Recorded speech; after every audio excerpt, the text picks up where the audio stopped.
sharp performance from the rookie Jamie Green. A pair of Icelandic women any.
All right.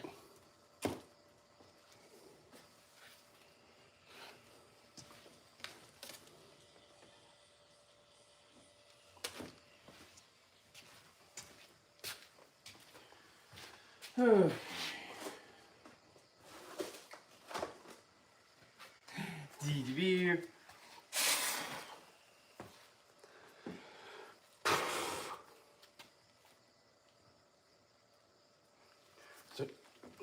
Time.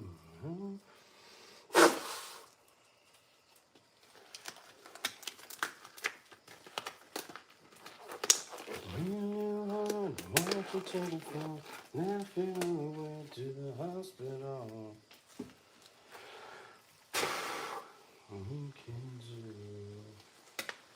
Alrighty.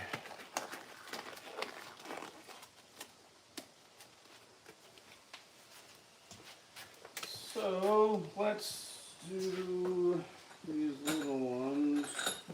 1, 2, 3, 4, 5. 1, 2, 3, 4, 5. Well, I don't need to do all of them. I just gotta do some of them, which I'm gonna get a clean rag. What's up, everybody?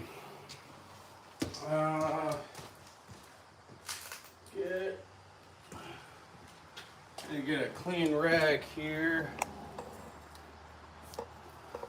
All right, so we are about to go ahead and put the passenger side head on to get that done. Also, to let you guys know, I have a community playlist going right now. It's called Randy the Average Man Live Feed Playlist. You can go over there and see what I'm listening to and then vote for songs to go up and down. What up, Nate? And then you can vote for songs to go up and down. And then what we can do is you can comment a song that you want to listen to, and I can add that to the playlist. And then you guys can vote to bump that song up or not. So just to let you guys know that. I wonder if I can... I'll keep saying it, but yeah, the playlist is going on right now. Randy, the Average Man, live feed playlist. I'm going to add songs from what you guys suggest, but you can listen to what I'm listening to now. But right now, we're going to go ahead and wipe the block down a little bit, and we're going to put the new head on, because I drove to go get new gaskets. This is a 89 Fox body or 89 Mustang LS with a turbo LS in it.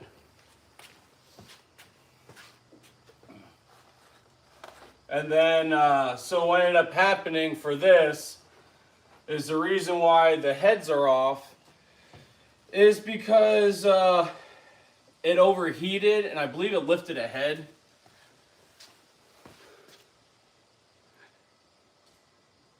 Drove 2 hours. Yeah! Did you see the short then? Yeah, because I drove 2 hours to go get the gasket this morning, and then I did it right. I bought a gasket, the head gaskets with a pair, not just one, because if you guys remember from yesterday's live feed, you would have to pay me to drive that, but a classic nothing less. Yeah. Robert De Niro and Jonah Hill? Ain't no way. I know the Charlie Kirk thing did. There's no way they did. What? But so the reason why all this went, or why I had to replace all these, is because I lifted a head and it was a driver's side head because it got too hot, and so the car got too hot, and I lifted a head. The temp got up to 260 degrees. And that wasn't the first time, because about probably like an hour before that, it got up to 256. And I knew I lifted a head at that point. So, not that one. Yeah. So then, since I knew that I lifted a head, I'm like, all right, well, I'm just going to go ahead and replace all the gaskets and stuff. And then now I'm just going to go and put the new studs in, because I bought new head studs. Putting those in right now so I can put the gasket on. And it'd be good to go with that. Because I remember when I did that side, ARP wants you to put the gasket on and then put the head on top of that. Well, when I did that over there, it the head would like kind of pop off because it's a thicker gasket, because I got an LS9 small bore gasket, and I didn't want to worry about it falling, so I put like 2 studs in like I'm doing now just to hold the head on. And so now I'm just, I missed that. So now I'm just putting the studs on so then the head will hold on while I put the other studs on. Because, like I said, ARP just tells you to put this on here. And then, and that's it. And also, like, the weird thing when I read the instructions is you don't use, yeah, that is true, everyone does. And then, so, drawing a blank. Oh, yeah. So, what ARP says is you don't even use their grease for the studs that go into the block. You only use it on the top, and then you put it on the threads on the top and on the actual nut itself. So it's kind of crazy that that's how you're supposed to do it, because I'm just curious at how many people were doing it wrong for so long. This would be good to get onto that. Yep, so new head gaskets on there. That looks like it all fits just the way it's supposed to. Set these dowels in too. Oh, I know what. I forgot to clean. Oh, I didn't know that. I didn't know Robert De Niro was a bad person in real life. But I forgot I gotta clean the other head, so I'm gonna bring the other head over here and then clean that. I need to get my scraper.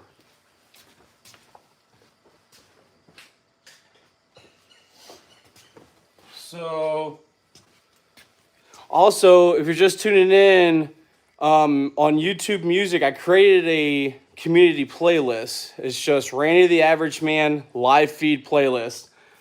And you can listen to the songs that I'm listening to, and we're going to be able to add your songs into it as well. And then also I enabled the voting, so you can vote songs up and down and stuff as well. So you can check that out, or if you have any songs that you want to add, let me know, and then I can add the songs in.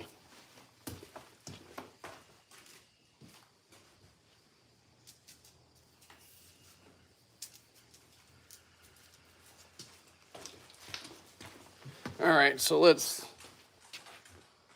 get this.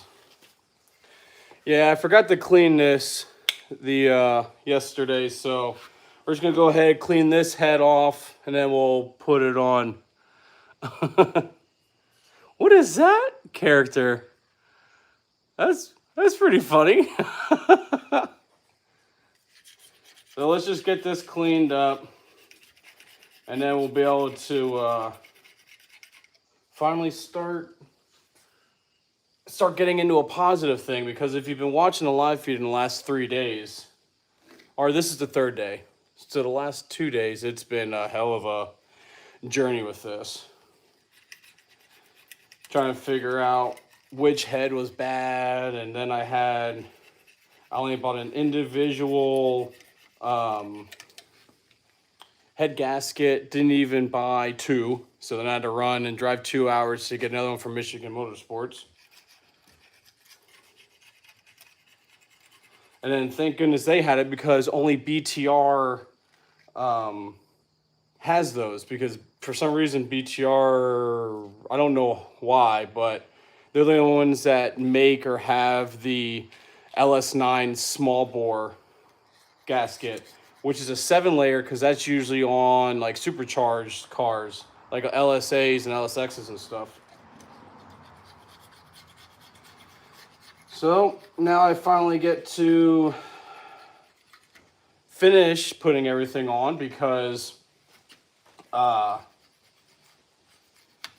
kind of behind schedule right now. I really wanted to have everything done yesterday, but I didn't have it. So now I'm kind of playing catch up. So we'll see how long this is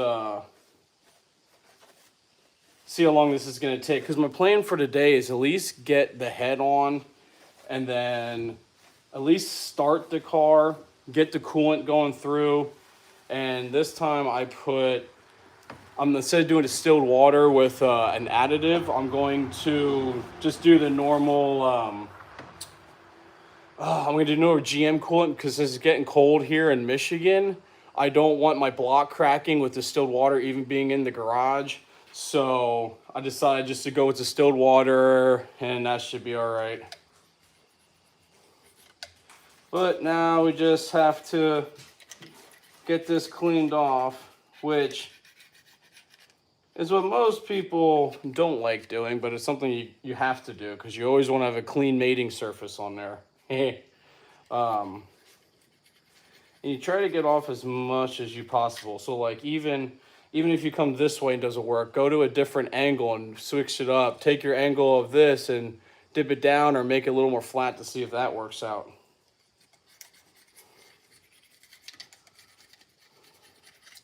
So we can get this clean, because the faster I can get this clean, the faster I can get the head on, and then the sooner I can start the car and start getting it running. Because I'm just getting sick of not being able to drive this thing, and I'm pretty sure the head on the driver's side head has been lifted probably for like 1.5 years, and I didn't realize it because I was still learning.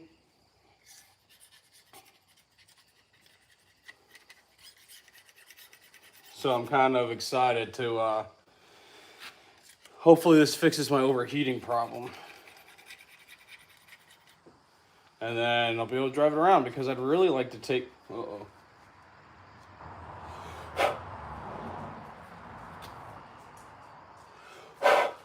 I think that part came out of there. Get heads shaved. I'm hoping not. I'm hoping they're going to be straight. What are you doing here? All right, my dog's here. He wants to get petted. You want to see what's going on? You going to help me clean this? Probably not. What about you? Are you going to help me clean this? No, he probably is not going to help clean it at all either. Well, Colt, he just went inside. But still got... What, you coming up here? What? Yeah, I see you here. I know. He just wants to get all the pets. I dropped a deuce on my best friend's toilet tank, not the bowl. It's called an upper decker. Want to be my friend? Yeah, I'm gonna do a straight edge. Not so much if you're gonna do that, but you sound like a fun guy to party with there, Russell. Unless you're the friend, because apparently there was somebody on here yesterday saying a friend did that. So are you that friend that did that, and your other friend came on and told me that yesterday?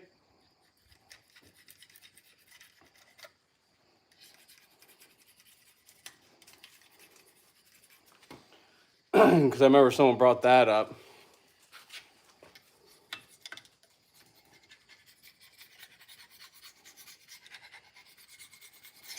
Yeah, I think this one should be okay, and it should be pretty straight.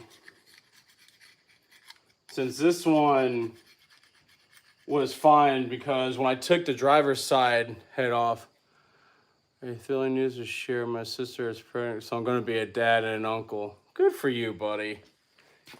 Keep the family alive. Keep your circle tight.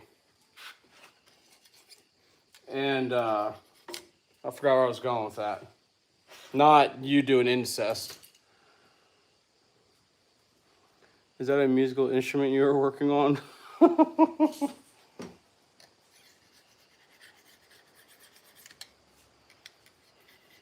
No, it's not.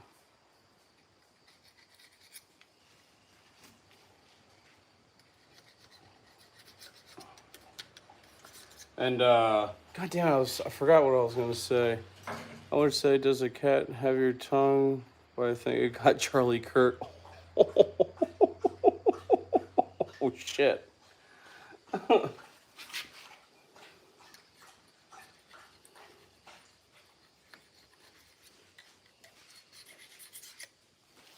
Jesus.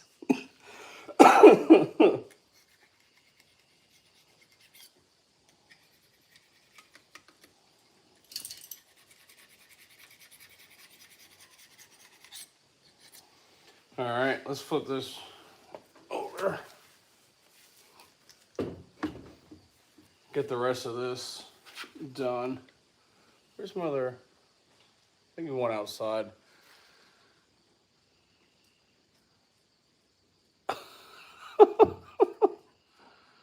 She cry. Charlie shrivel up though. Perfect.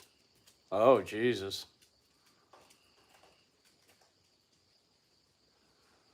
School must be out. Be nice in the chat. Don't start fights and everything in there. I want to try to keep it nice. Not here to create enemies or anything.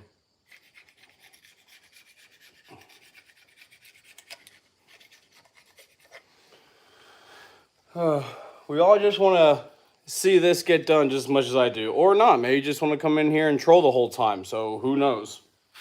And if that's your prerogative, all right. There, that's it.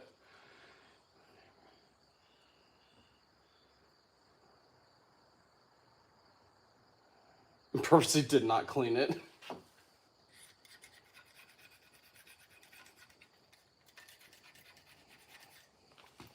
Well, I just want to see the LS and the Mustang. I know, me too. We're getting close. Like, once we get this on, I know it's going to be torqued down quickly because I did it on one side and we'll be good to go. Because hopefully by later this evening, I probably won't be able to go. Sorry, I'm trying to get some comment. Definitely not here for violence. Might get one in my neck. Jesus. But yeah, I want to try to get this going too. Nate, like, that's why I think once I get this head clean and put it on, everything's gonna go in hopefully smoothly. Knock on wood. Because I don't want this to go bad or anything like that. So try to get this cleaned up as much as possible to do it the right way. And fuck. God dang it. And then my plans were to try to drive this thing. Nice job fucking up that car, pal. You're causing... Oh, okay, whatever. What's he saying? Hey, man, thanks for the loaner blow up. Dawn just finished. But, yeah, everyone has their own way what they want to do with cars, so. You can't really stop everybody from destroying a Mustang and putting a Chevy in it. And I'm one of the ones that you couldn't stop. But that's a joking all aside. We don't need to sit here and get up in arms about it. I was a diehard small block Ford guy. Rejoin the heads. Fucking suck, bro. Dude, it really does. I'm just getting worried that everything's still gonna be okay. Thanks, Justin. I appreciate that, man. I do. I'm just hoping everything's just gonna be all right with it when I put it on, and it's not gonna overheat anymore. Cause, like I said, I lifted the driver's side head. I'm just gonna make sure it's gonna be all cleaned up. I'm pretty sure I got everything off of this that I want to do. I'll go over this one more time. Ah, it's just rustled. LS is the best thing you can put in that next to a big block. You got that right.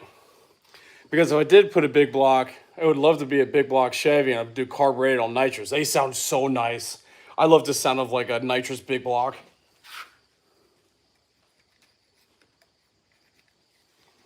That wiped off. That wiped off? Yeah. Alright. So just do one more pass over everything real quick. Making sure everything... Yep, see, like that. I found a little piece up top there. No, I'm not. I'm not from Minnesota. That cleaned off. Get this a little more cleaned off. There we go. Get that. Wipe it down one more time. All right. So I have that cleaned off. Let's go ahead and put this head on. You're just about to say paired with nitrous and oh yeah. Hell yeah. Fuck yeah, Kentucky. All right, let's put this on. Actually, before I want to clean out where the studs actually go down in here, because what ARP says is to make sure there's no oil and stuff. And what message does this get bleeped out? Oh.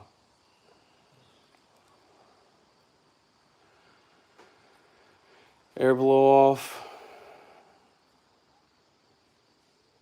No, what had happening, I kept getting exhaust gases in my coolant system and it was causing air pockets and then it would overheat. Smoking that Kurt pack. So I want to get these surfaces where the washers are going to sit at. Do you have any extra cars? I do not. I don't have any extra cars because I can't afford anything extra. Fox Body, yep. Sean, were you on here before? Your name looks familiar. And, oh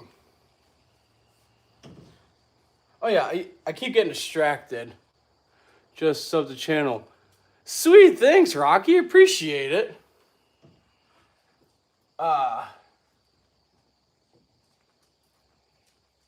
Okay, yeah, that's what I was saying.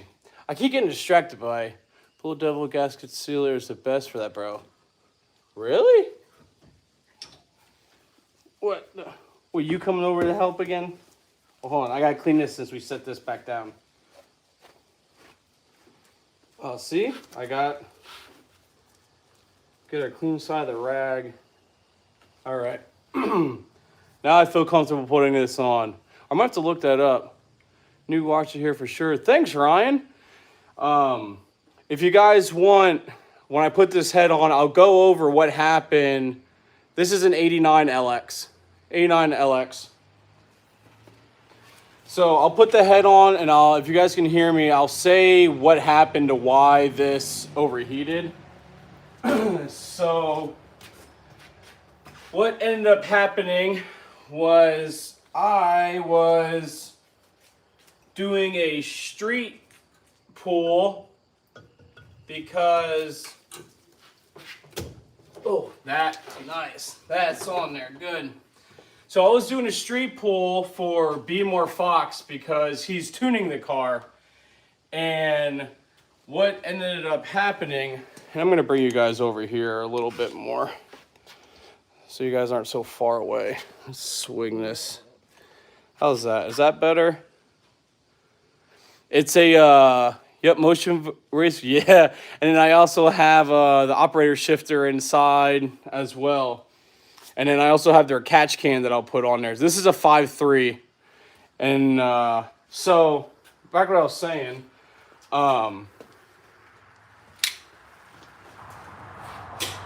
So what ended up happening is I was doing a street pool for Be More Fox on Facebook, and he's tuning it for me. We're doing a remote tuning. And I do a log that he wants me to do, and I send it to him. Well, he sent me the first rendition, and I got out there, did the pool. My upper radiator hose broke, and temp went to 256 degrees. I was like, oh, great. Well, and then that fucking ruined it. And I was like, all right, well, let me go back. Let me fill it up and fill up the coolant and all that stuff. So then I went back, filled up the coolant, and then went back out to do another pool. Well,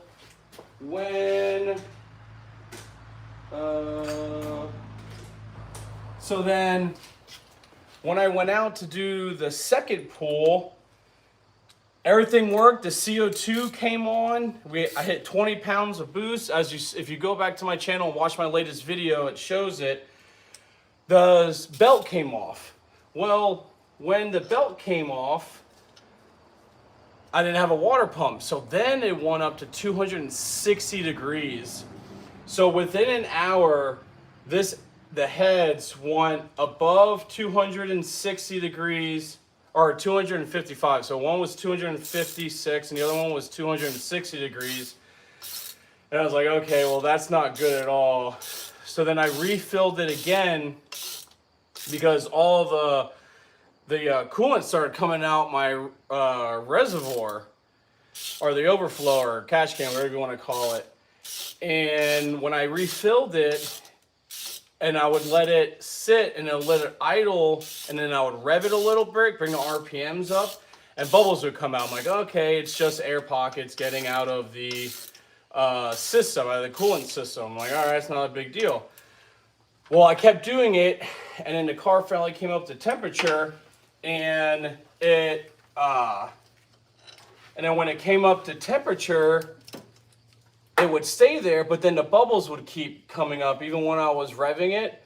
And I was like, okay, well, I think I just lifted ahead because now I'm still getting all the bubbles in the funnel that I have over there.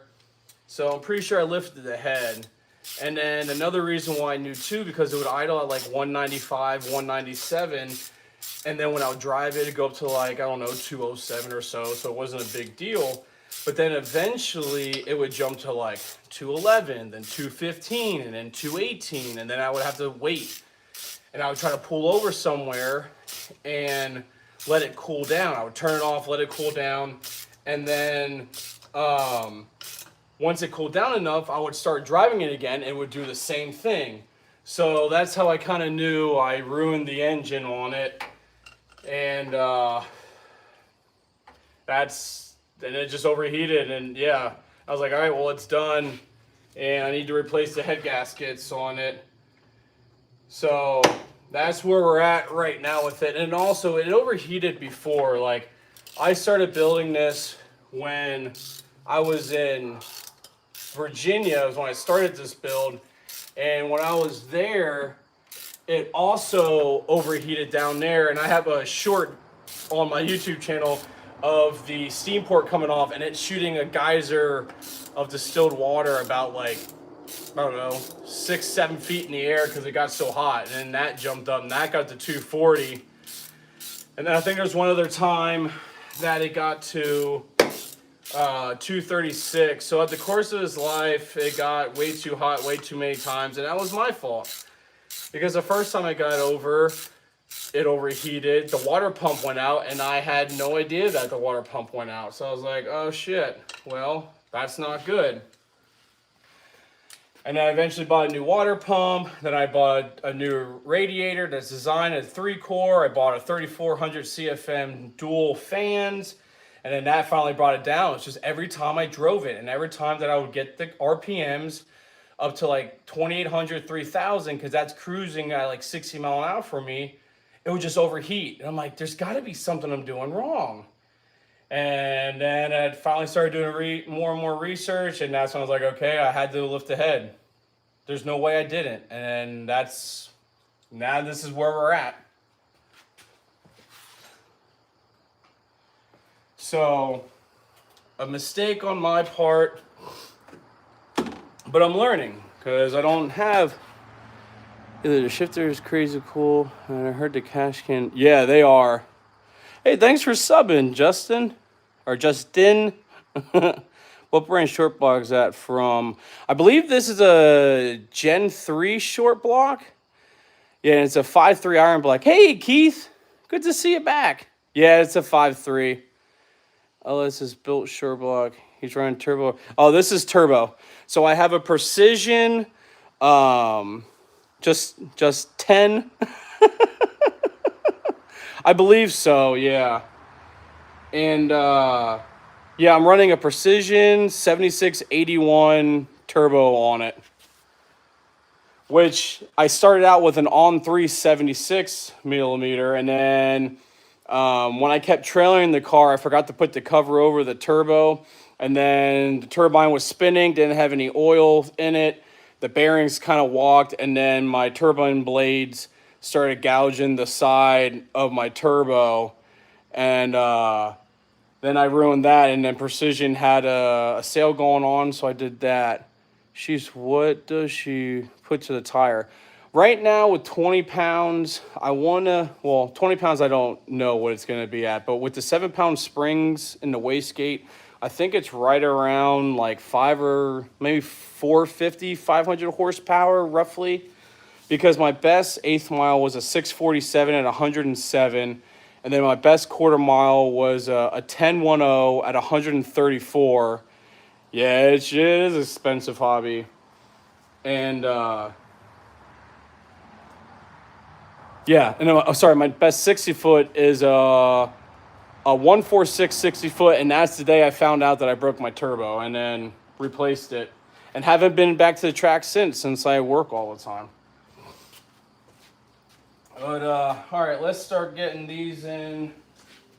I think it's 5, right? 1, 2, 3, 4, 5.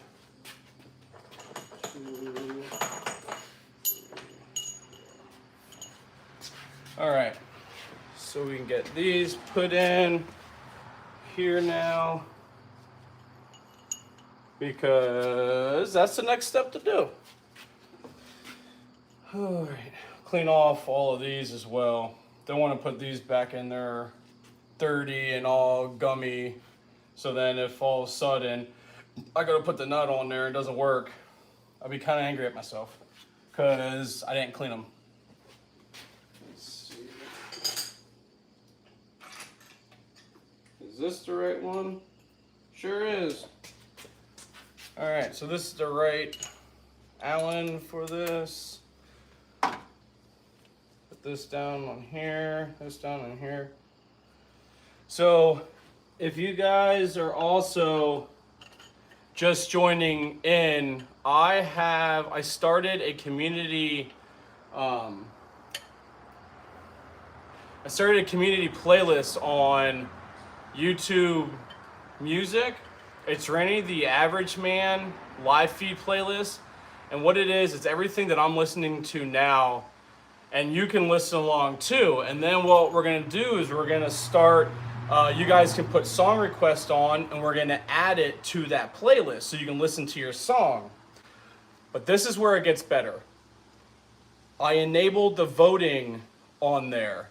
So you can vote to have songs go up and down. But with that, we need to be respectful of everybody else and let people's music play unless it's like everybody wants a certain one to play or not play. But just remember, we're going to be respectful for that. So if you guys want to listen along to what I'm listening to, just go over to YouTube Music, and it's Randy the Average Man live feed playlist. Or live feed music, or whatever I labeled it as.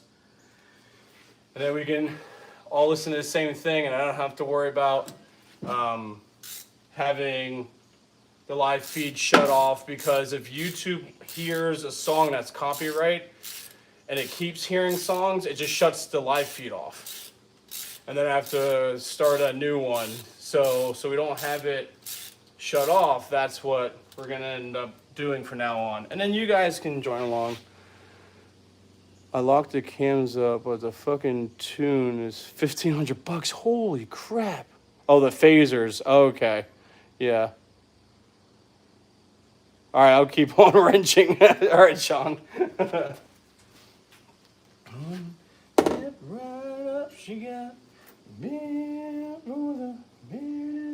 Yeah, so I'm listening to the playlist right now. So if you hear me singing, it's I think it's Ringling Road is playing right now.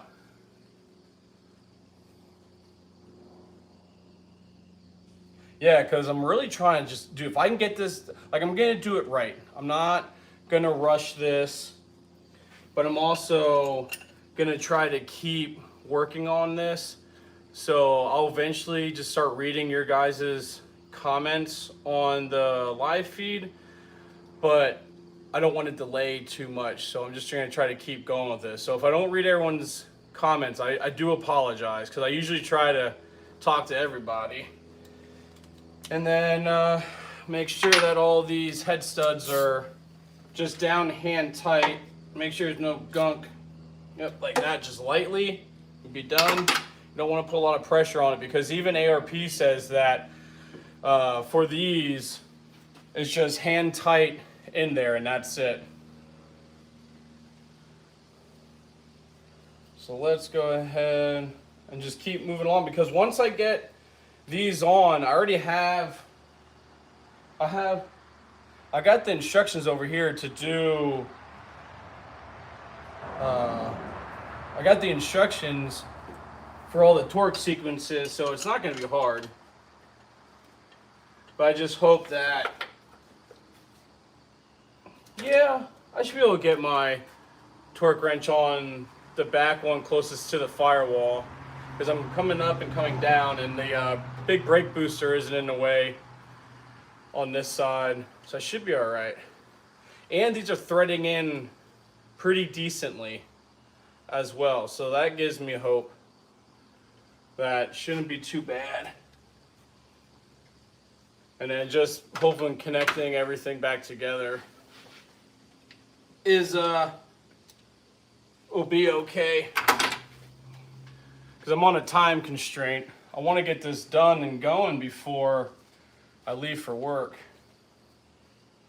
I don't want to leave you guys hanging on a cliffhanger and not knowing if it works or not.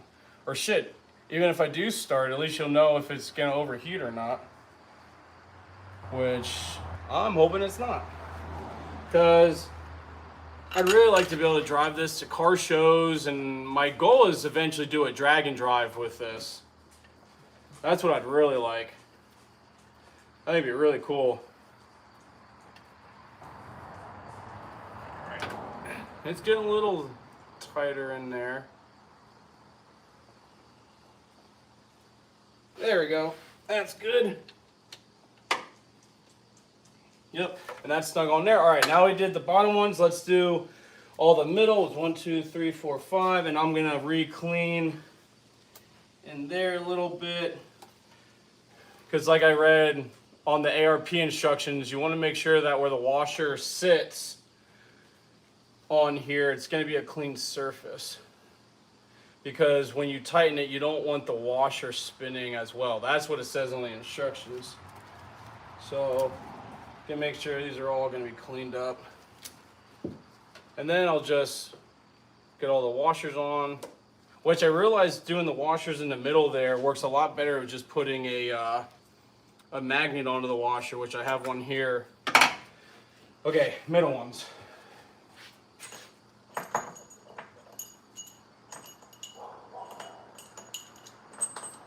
All right, these 5, put that there. Do that, take this one. All right.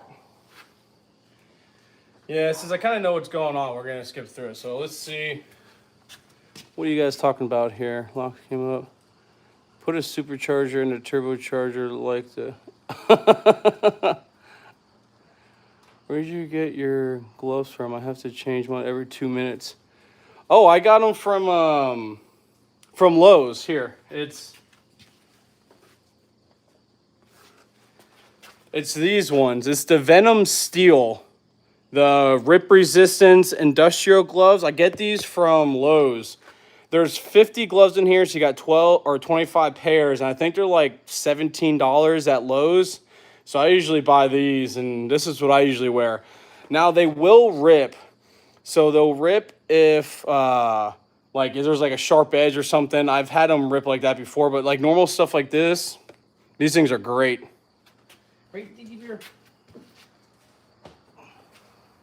Where's? Hold on, I'm gonna make sure my other dog's around here. I'll be right back.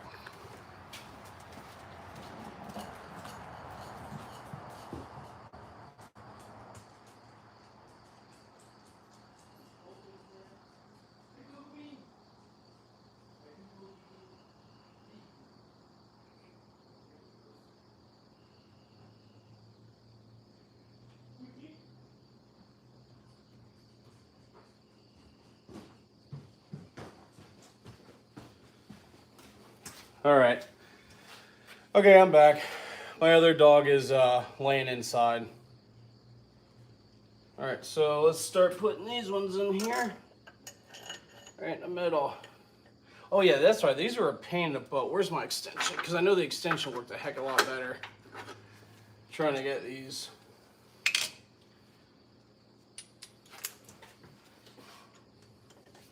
Yeah, there we go. I also like when I re-put the studs back in, they went in easy, which is nice. They're going decently, like I said. Come on.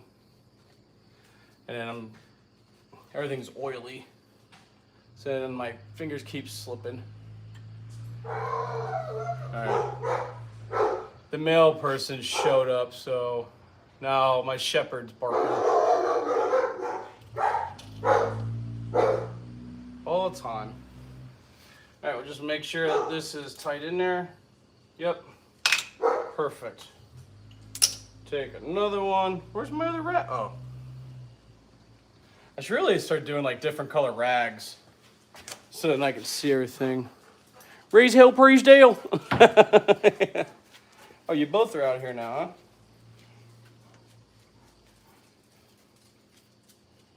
That's clean. I just gotta watch where they go. They have tracking devices on them so I can see them, but yeah, I never know if they're gonna get onto like a squirrel or a bird or something that they see. Then they just wander off into like the wood line and stuff. You got Mopar or slow car? Well, then this is a slow car. And yeah, it's an LS and a Mustang. It's a Fox body. Well, then I guess, I don't even know how to say your name. Not first or last. Dale, I was so high and drunk, I could have said anything. That is the stupidest thing I've heard. Of course you're last. You lost a race.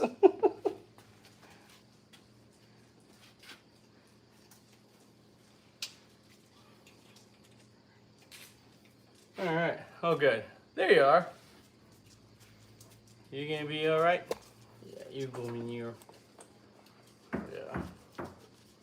You having a good time? Did you bark at the mail lady? Make sure all the squirrel and birds are. I always think he's gonna bump into that stand and knock it over. All right, that's on there. Clean this one. What are you guys saying? Call transgender card. Is it in a Ford with Bobby? Here, watch out. I'm coming in there. All right. Got this one too. Oh, I'm so glad that you can reuse head studs. That is such a good thing. You just spend once, cry once, and what's going on here? Yeah, just spend once, cry once, and then you'll be able to reuse it all the time. Unless you really damage them or something, and then you know obviously you're not using them. All right, that's in there hand tight. Yep, that's good.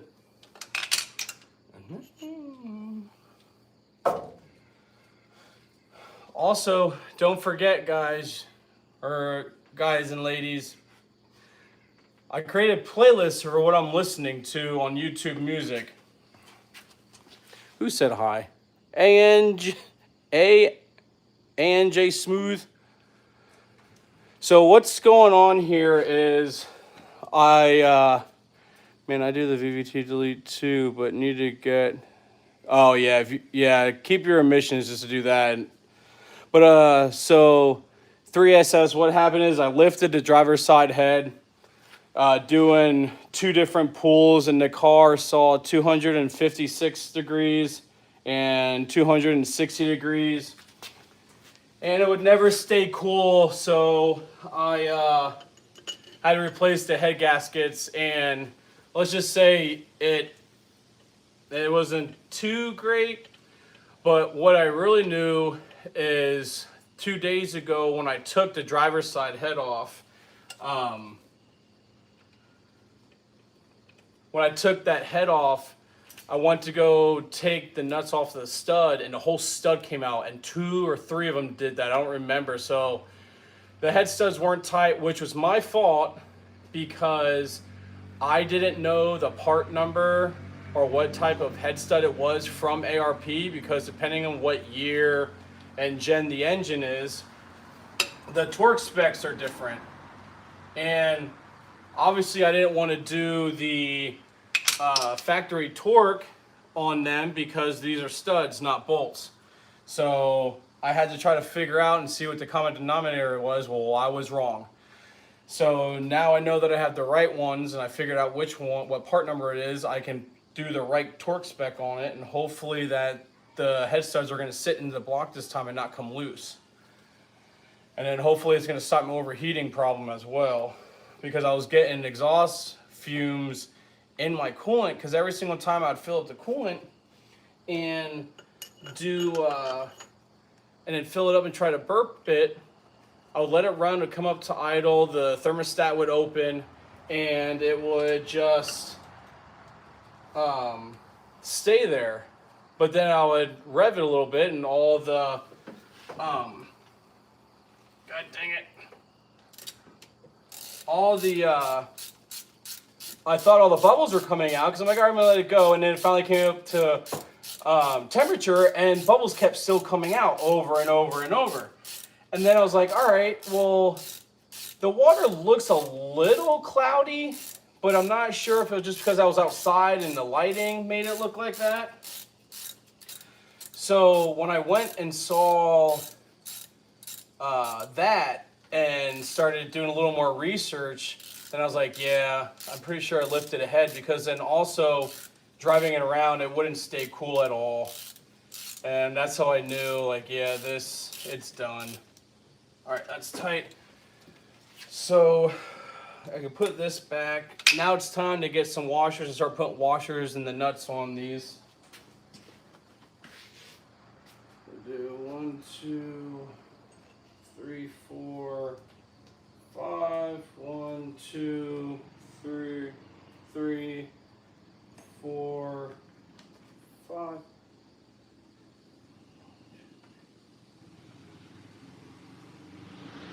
All right. So I can put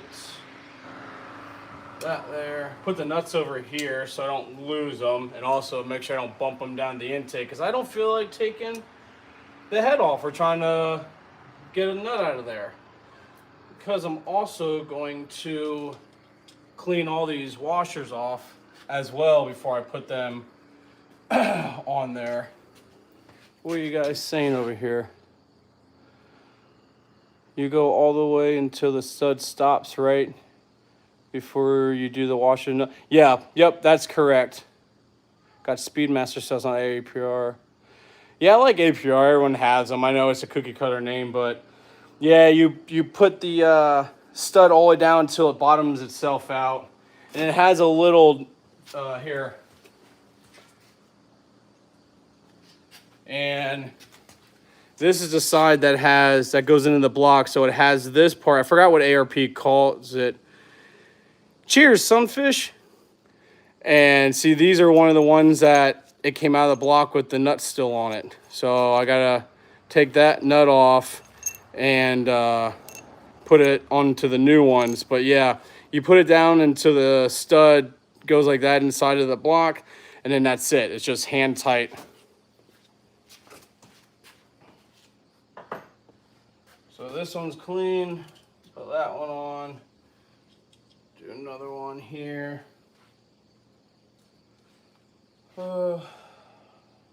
Cleaning this. And then the one thing that I am kind of worried about is making sure the electrical goes back together, which it's all plug and play because it's a Holley Terminator system, so I shouldn't really have any problems with it. Like, everything should be okay. There that was. Get that out of there. One thing I do like is like the heads for the washers on top. Like the washers, like they sit down inside the head too. Like there's a groove cut out for them, which is perfect. Very satisfying to say the least. Got flat part down there. Clean the last washer here. What you guys got going on? Making sure. Yep, you're doing it right. So, just to be safe, I may use. Why don't you use the torque specs on? They are very satisfying. Why don't you use the torque specs? With what the studs you got, and the drag strips I try to go to is US 131 in Milan, Milan, Michigan. So I did there. Always has been a dependable company. They definitely, yeah. That's why I like ARP. ARP, APR, AR, yeah. Because I always do that. I always get mixed up between APR and ARP, and then I sound like an idiot. I'm like, oh yeah, I got APR studs. And everyone's like, you got annual percentage rate studs? Like, what are you talking about? And I'm like, oh yeah, ARP, not APR. And then that always gets me at times. I'm like, oh, Randy, you dummy. All right, so do that. I forgot what these ones are.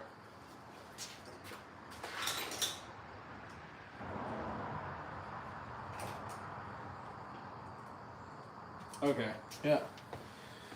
They are 3/8, like this. Because usually I go and put all the nuts on here.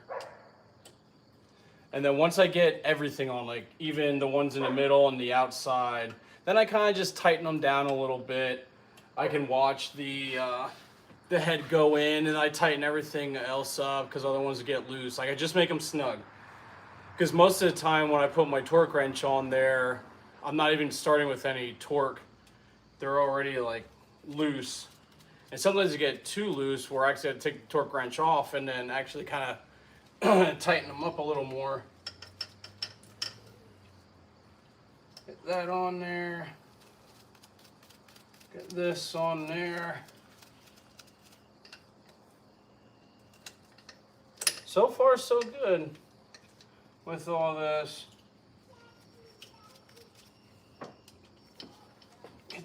Come on, there it goes. One thing, I've never really used a lot of 12-point stuff. Usually everything's a everything is a hex, like a 6-point. So it's cool using the 12. And the funny thing is, like, when I torque down on the 12 points for the heads, they definitely feel better.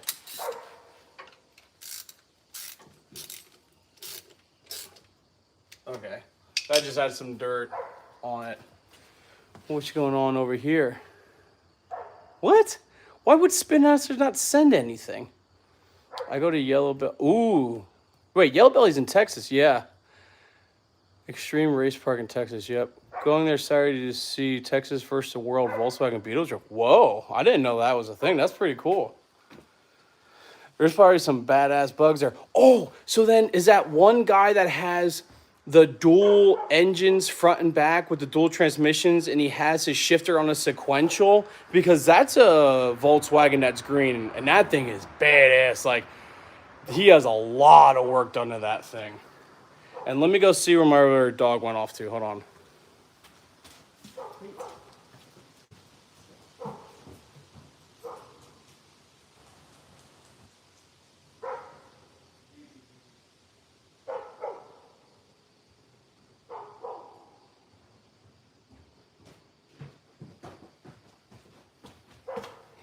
All right.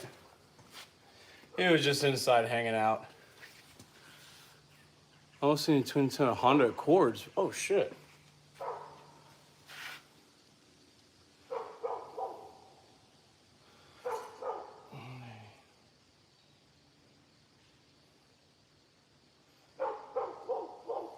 All right, so we did that one. Let's do the bottoms. So 1, 2, 3, 4, 5. 2, 3, 4, 5, and 1, 2, 3, 4, 5. 1, 2, 3, 4. All right, so we have these nuts. We're gonna start working on the bottom. 1, 2, 3, 4, 5. Here's the washers. All right, let's make sure that these washers are clean and stuff. New sub here. Thanks, Tony. I appreciate it. I've seen hilariously fast, but oh, I bet. Because they're super light, and people like nowadays there's like kits for everything to put in those. Like I've heard people putting like the older Porsche engines and bugs, and they fly.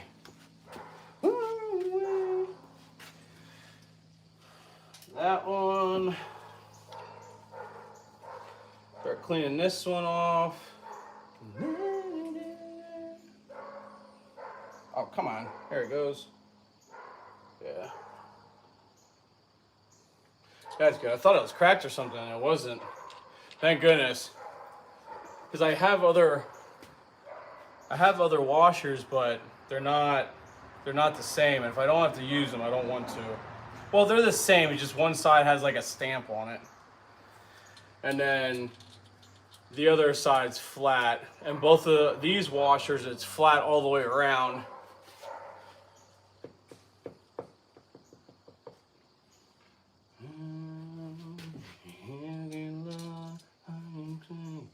Me far, far away, taking love. All right, well, we're getting closer. One step at a time, over and over. See, that's the only thing about like a lot of engine building is you don't want to rush it. Because as soon as you rush it, that's it. And then you're screwed. Especially if you rush something and then it's not done right, or you forget something like crucial. Like if you're sitting there doing torque specs and you forget like a torque sequence or something, And then that's no bueno. I'm just excited because after we get this torque down, I'll put the header on, get the rockers on here and stuff, and I'll be able to put the intake on and start being good to go, because then we can start getting all the harness back on it again.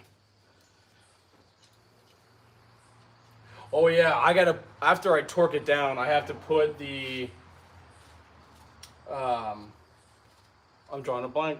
I gotta put the steam port block offs back on in the back, because I forgot if I drilled them out, because I was gonna use the Motion Raceworks steam port kit that like came underneath, but it doesn't work with a mid-rise. So I had to buy block offs, block them off the back, and I did the normal steam port up front here, and that's gonna go into the coolant system.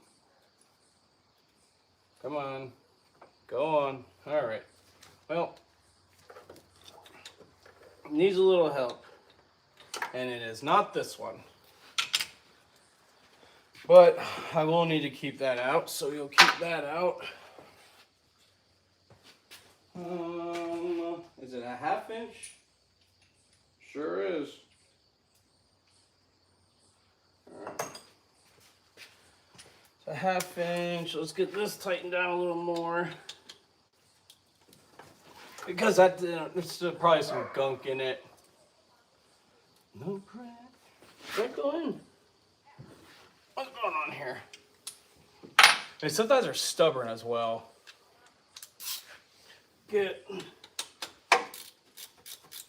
This is gonna be another fun one with the torque wrench. Just little movements. I hope there's enough space over here to do that. If not, I'm gonna have I'm gonna have a bunch of extensions coming out, which I don't want to do, because that is not good. Because then if I'm not seated on it the right way, look at that. See, then you know these came loose, or I didn't have them all the way down.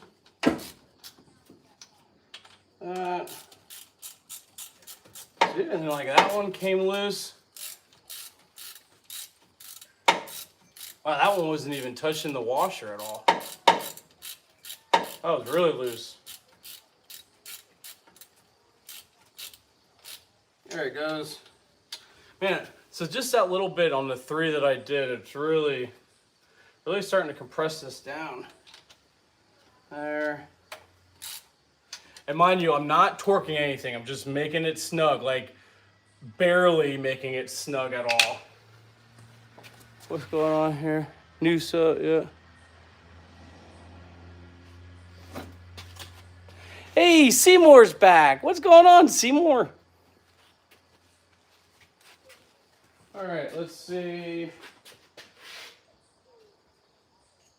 1, 2, got 3, 4.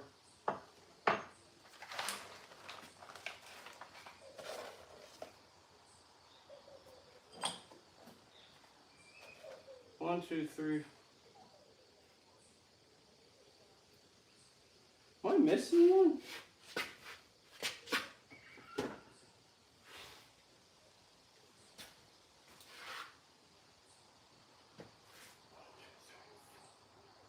I'm missing.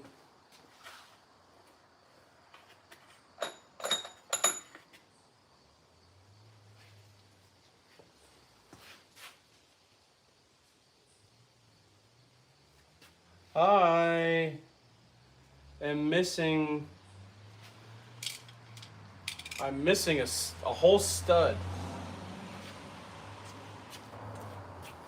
That is not good. I grabbed the one that was down here.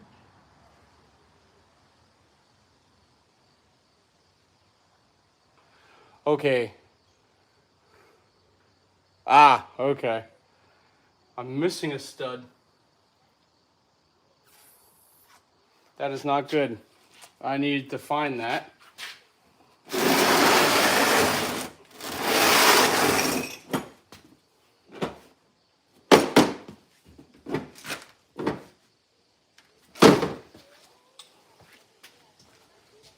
Oh.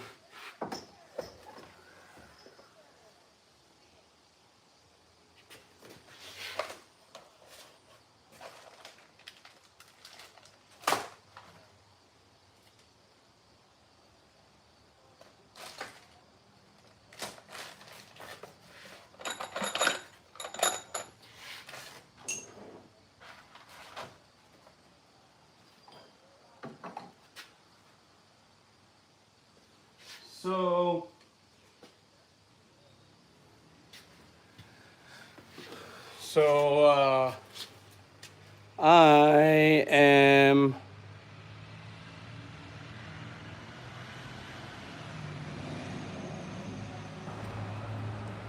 You said something near your white rags. It may have been a socket though.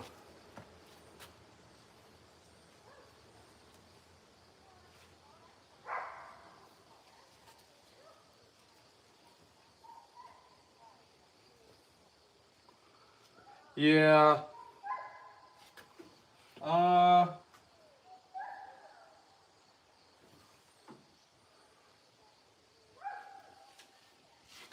Let me.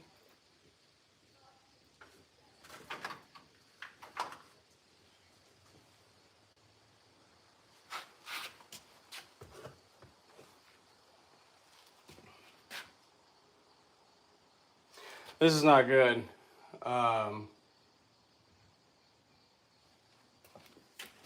I need to. Let me try to find this in the car's frame near the hood latch.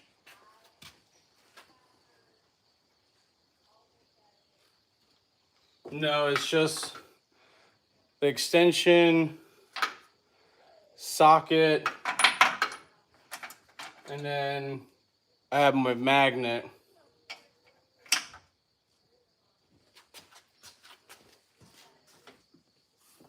Wait. Oh.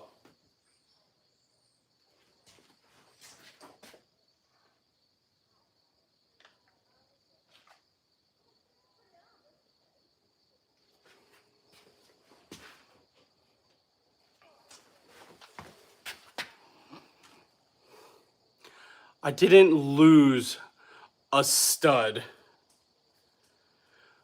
I just didn't have another nut and washer. And I have another nut and washer I can put on it. That was dumb. I feel like an idiot now. Right? Watch out. We got this. So I just need one more washer and nut, and I have one of those, so I'm good. But we need to try to get these off. I'm hoping these will just come right off. Yeah. Dude, that's the crazy part. So this stud was one of the studs that just came right out of the block when I was turning it. And look how easy the nut comes off of this. So that's how I knew that this stud was nowhere near in the block that it should have been. Right, DZ beer. Here, watch out. Let me get back here. All right, so we got 2.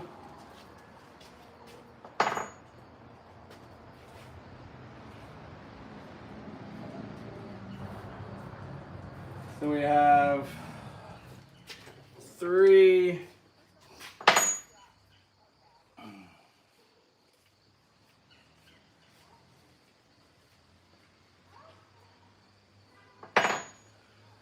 4. Let me just look under the car to make sure. Make sure I didn't like just drop it by accident.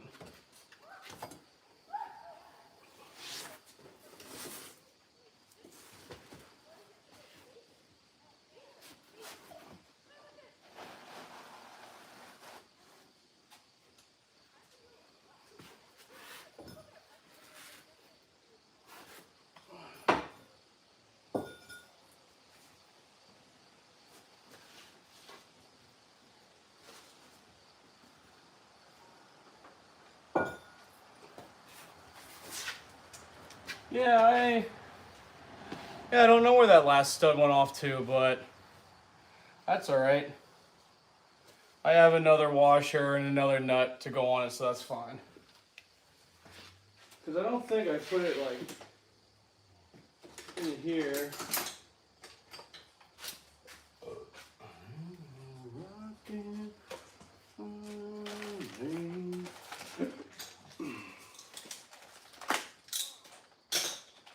Do this.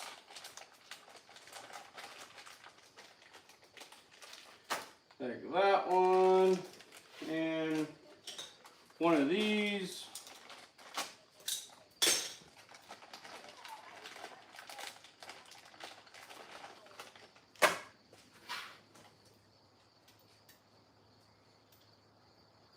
Oh, it's bigger than that, huh?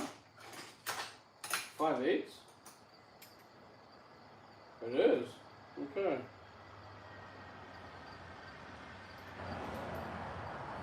Hoping I have a... No, not looking like it.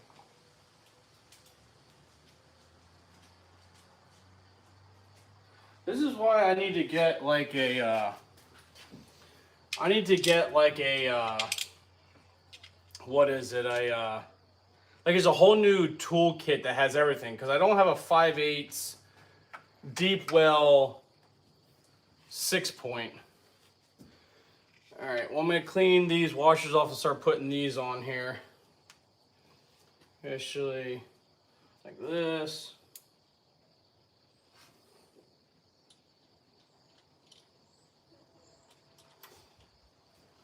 And then hold it. There it goes.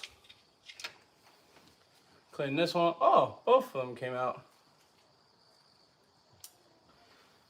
This in there.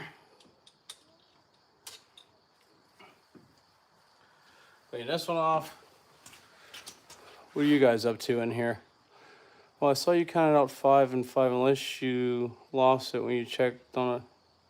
You know, that's a good point. I couldn't even find a spark plug socket last night. Lost my bifocals. Oh, that fucking sucks. I'm cool until I have to look for random stuff and then I start losing it. Right? I almost started losing right there. I'm like, there's no way. I had everything.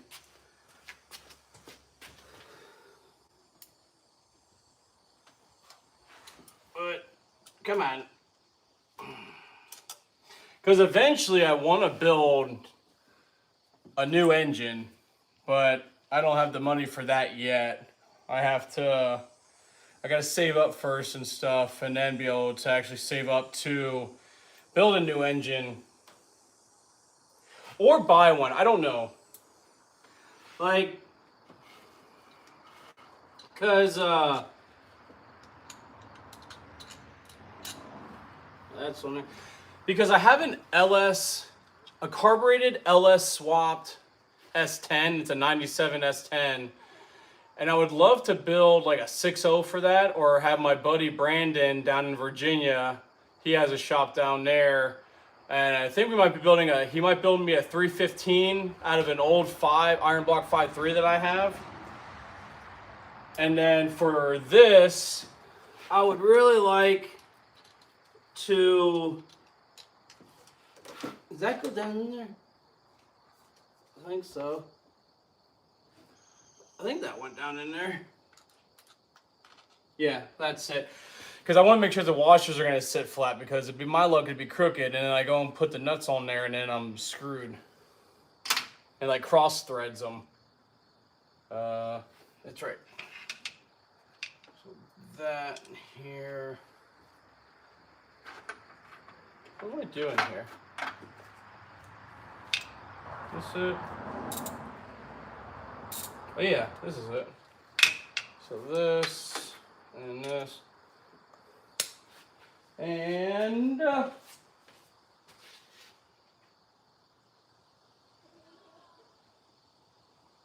right. So we'll use, and I got the 5/8 as well. Try to get this on there. Yeah, this is always like the most intricate part. Just trying to put these nuts on there. Make sure everything's flat. Make sure you're not cross-threading. Make sure everything's going down smoothly. And then also making sure I don't lose anything in the runners. Yeah, should I put rags in there? Probably be a smart idea.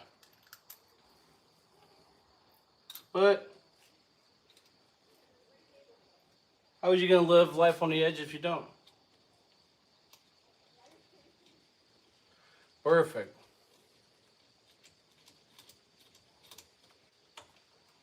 That's on there nicely. This one here. We're getting so close to starting to torque these down. I can't wait. But I'm going to kind of make it snug. Like I'm going to make them all snug. And then I'm going to, I'll snug them up with the ratchet first just to seat it a little bit. So I'm not just constantly tightening the nuts up with the torque wrench. I'd rather not do that because also then it saves time. I'm just hoping that these back here won't give me problems when I torque them down. I may have to move my harness and fuel lines out of the way a little bit.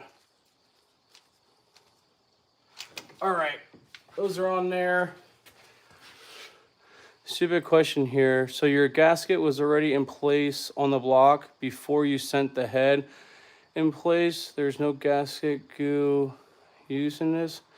An old dog learned from his... Correct. Yeah. So, yeah, I don't have any gasket glue or nothing, or the gasket stuff on here or anything, because through ARP's instructions, it tells you to put, obviously clean the deck surface and clean the head, and then put the gasket on and put the head on top of that. And you don't need to worry about having any on there. Because I'm the same way. When I used to try to work on small block Fords, well, when I watched a lot of them, especially putting the intake, you'd always do the gasket sealers down there and then like put some gasket sealer like around the water jackets and stuff in there. And you don't have to do these on here. And then plus these gaskets are the LS9 small bore, so they're designed for... So this is the MLS gasket, and it's a seven layer MLS gasket. This. All right, let's just tighten these up a little bit. Like that.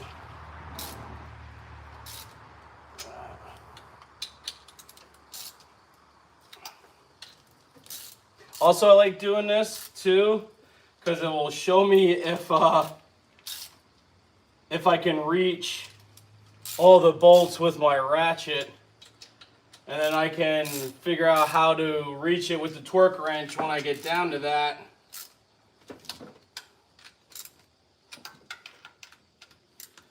Because it looks like I can reach that one just fine, so that'll be all right with the torque wrench. This one, I should be all right with that one as well. I shouldn't have any problems. And that's tight. And we will do all these ones on top. See, they're all loose. I kind of messed that up. I should have went here. And then this one. And these are just snugging up too. They are not getting tight. I'm not going that far with them. Like, that's it. It's done. All right, so we can put that back. Let's grab the torque wrench and grab the torque wrench and get the instructions.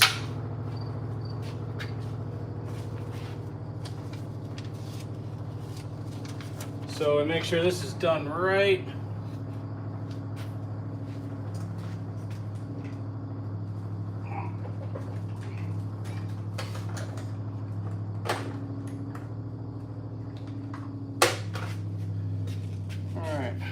Turn this on, And then the first one, 1 through 10, is 25 foot-pounds. So I messed up on here and started clicking through the settings, and now I gotta wait for it to do its 060 here. To let it do its there it goes. The 360, was that Newton meters, inch, foot-pounds. Go to 25, oop, too far.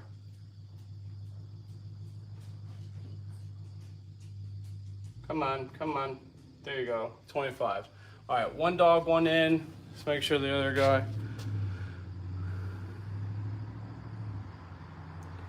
So it's got a certain amount of minimum squish to it, I assume. Yep, yeah, it does. And then it also gives me a little more of a combustion chamber for boost as well. All right, let me see, make sure the other dog went inside. I'm pretty sure I watched him. Oh.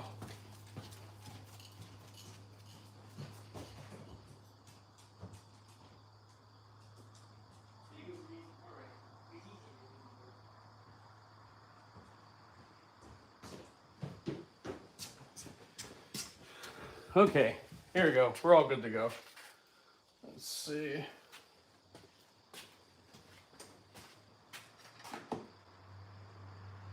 Put that on there. All right, it is time to start torquing these down. So 1, and the first one we're doing is 25 foot-pounds right now. And usually what I like to do, there it is. I usually like to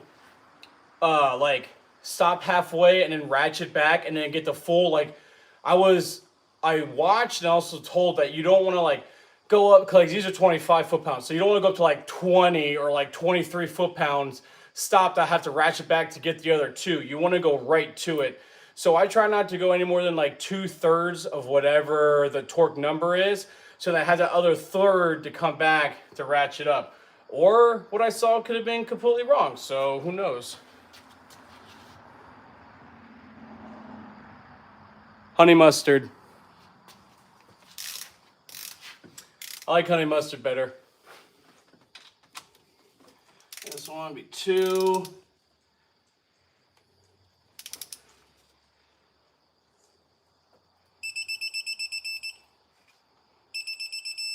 There goes 2, 3.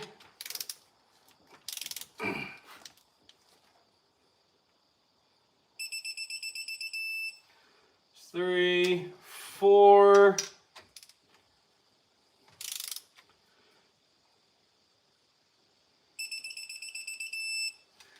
4, 5. Hold on, I gotta see, do I have...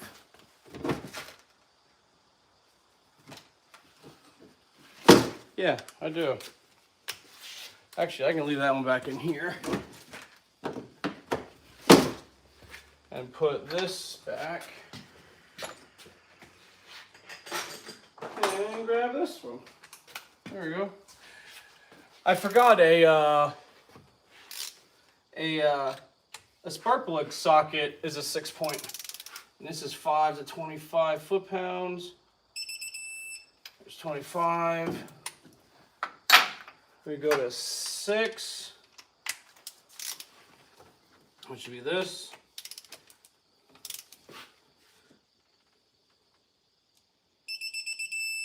6. Oh, 7's right next to it.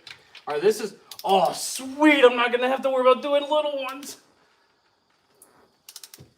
It reaches, because I went to 12. Trying to keep it going. Good. 7, 8.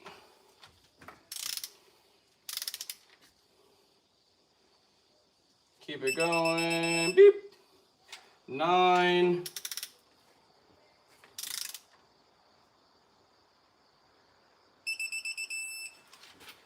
Now 10.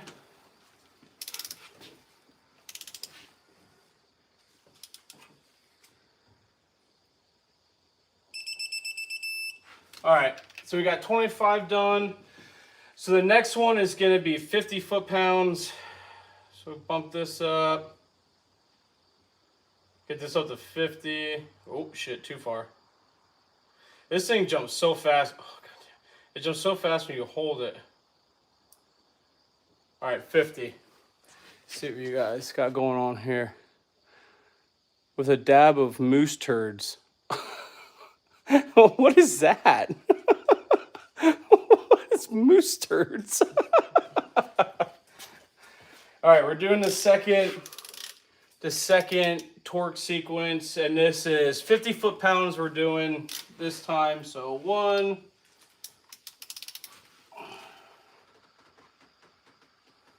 now it's 30. Let's see if I can get to 50. There's 50. 1, 2.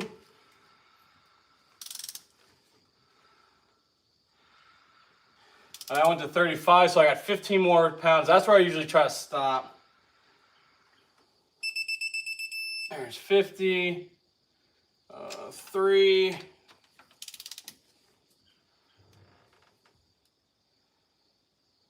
$30. Try to get this right.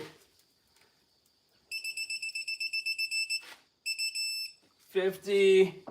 Now 4. Start to 30. All right. Should be able to get this full. 50 on the 5.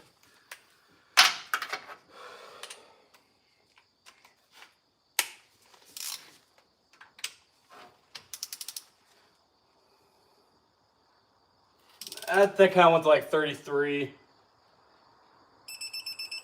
All right, there's 50 on that one. That was 5. 6. That's 30. Pump this up. 50. That was 6 or 7.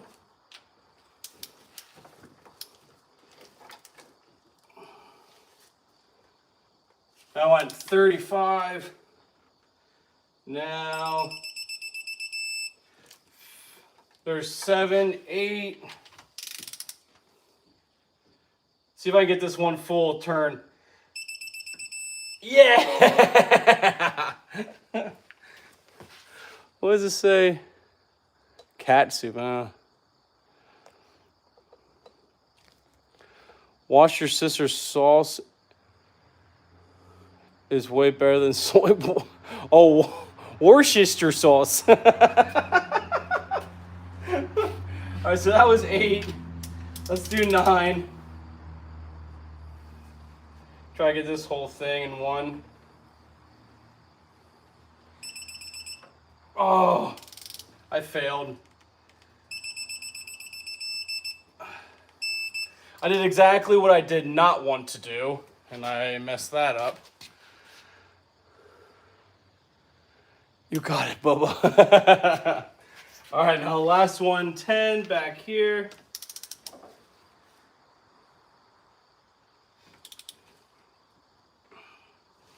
Come on, we can get it to 50. Yeah.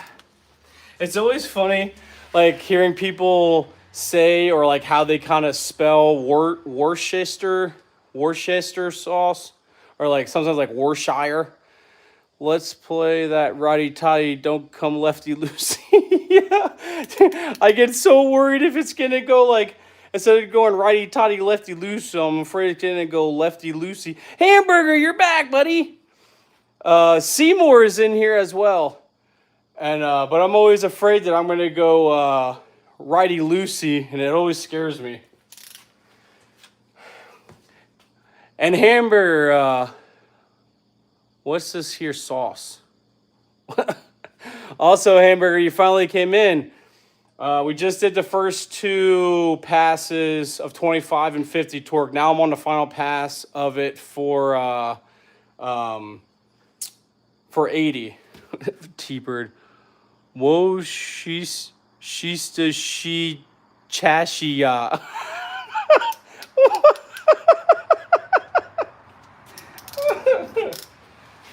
let's bump this up to 80. Oh shit, too far. Come on. There we go.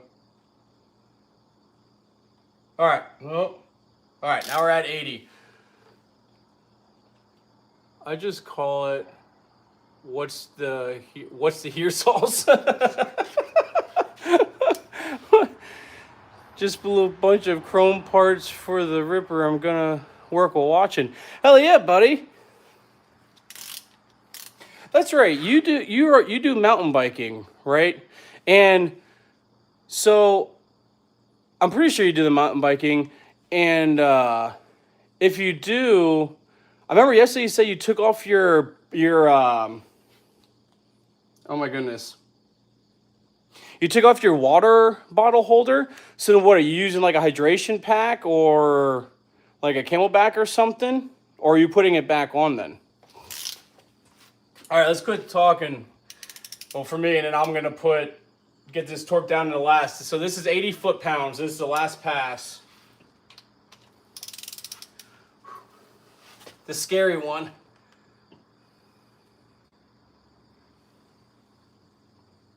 All right, that was 60.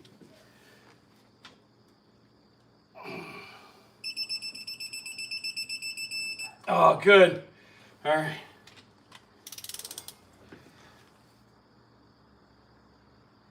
$60.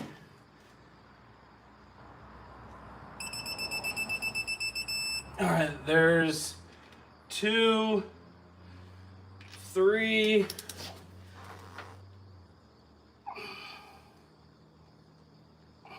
That was 65. On a little farther. There's 3, 4.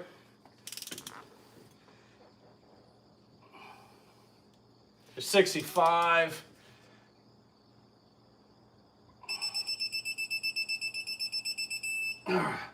There's 4. Now on to 5.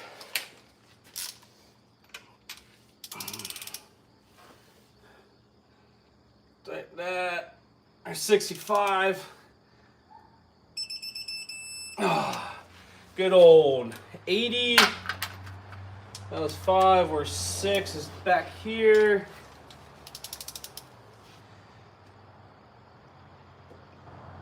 There's 65.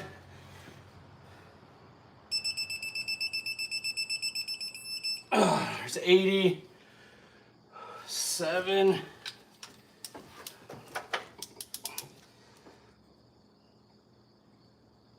There's 65.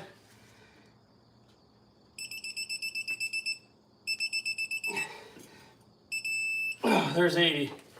Ooh, that scared me because I don't know if you saw that, and you probably didn't, but it hit 75 and it jumped a little bit, and that's why I backed it off and then continued on it, and luckily it did hit 80 and it's tight, so we're good.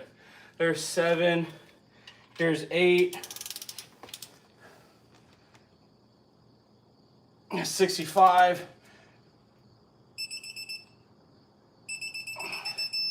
That one did the same thing. That one went, it jumped, but it did get to 65 and it felt good. Like, it did get tighter. It didn't like get loose. So there we go.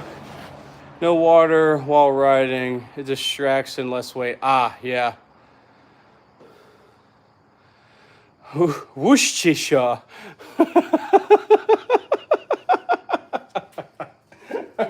What was that? 8. Did we do 9? We did not. All right, there's 65. All right, there's 8. Or there's 9. Last one, then we do the small ones. 65. Ah, 80. Whew. Okay, those are all done. All right. So all the main studs are done. Now it's time to do all the small ones, which these are all gonna be loose, so we'll just tighten these down. And these are easy because it's just one pass and they all set to 28 foot-pounds. So that's good. And it's easy. Literally start in the middle, it's 11, 12, 13, 14, 15 all the way across. But let's set this to 28 foot-pounds, not 80.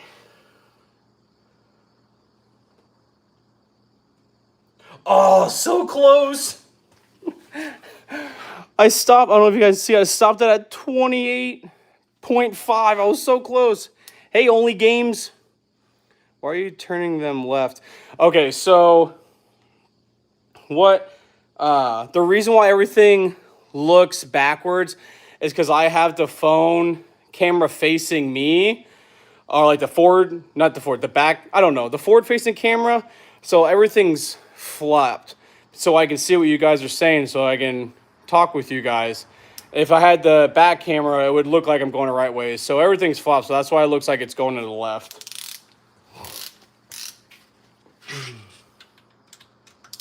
All right, so this is all just right to 28. That's an 11. 28. 12, this one. Ooh. And 28.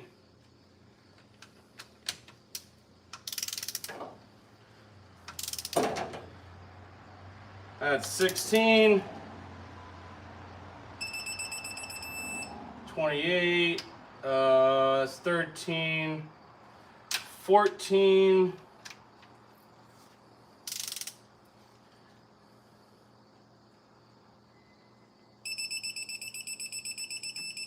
Oh, there it goes. I didn't want to do that. I thought I could get it and I didn't.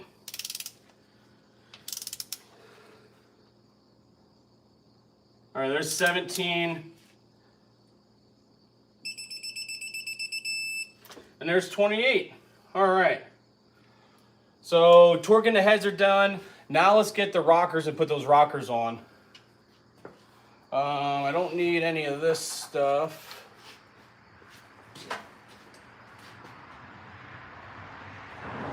There, there.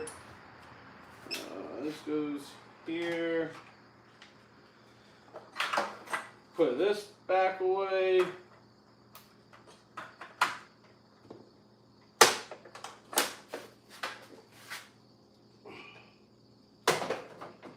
And then the rockers are this. Oh, wait, no, I do need that. I'm a dummy. I still need my, I still need the torque one out, but I just don't need it now. Do that. Let's see what you guys are saying. Does your 5.3 have the original fuel injections, or do you convert it to carb? So this is fuel injected, but this has a Holley mid-rise with Bosch 210 injectors for E85. I got a -10 feed and a -8 return. Hey, Michael. Tarbell. Different Michael. We got two Michaels in here. You have the screen face is what you're saying. You have the screen face, what you're saying, huh? Fun fact, the Worcestershire sauce that makes stuff tasty and more beefy, its main ingredient is anchovies, really? Oh. Yeah, so I got an E85 tune. I have flex fuel as well. I have Be More Fox from on YouTube and Facebook, and he's tuning it. So I got the flex fuel on it, so he did the tune. I think I can go down to like E50 or E60. I forgot how far he does. And because then he also did it for if I decide that I want to do a drag and drive, and then there's no E85 pumps, but there is a like 93. He also did the offset on the tune where if 93 octane went through, I could still drive it. It won't be as much as power, but we can still do it. What place do you work? Right here. It's a conveyor company. I do with a lot of robots and palletizing systems. What was he doing? Oh yeah, rockers. I got that.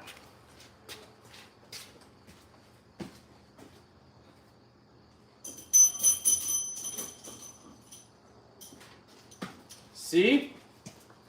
I did it again. I got ahead of myself. I was like, oh, let's put rockers on. Completely forgot about the push rods. If those push rods weren't sitting next to the rockers, I would have completely forgot to put those on. That's what happened yesterday, too. And oh yeah, and another one.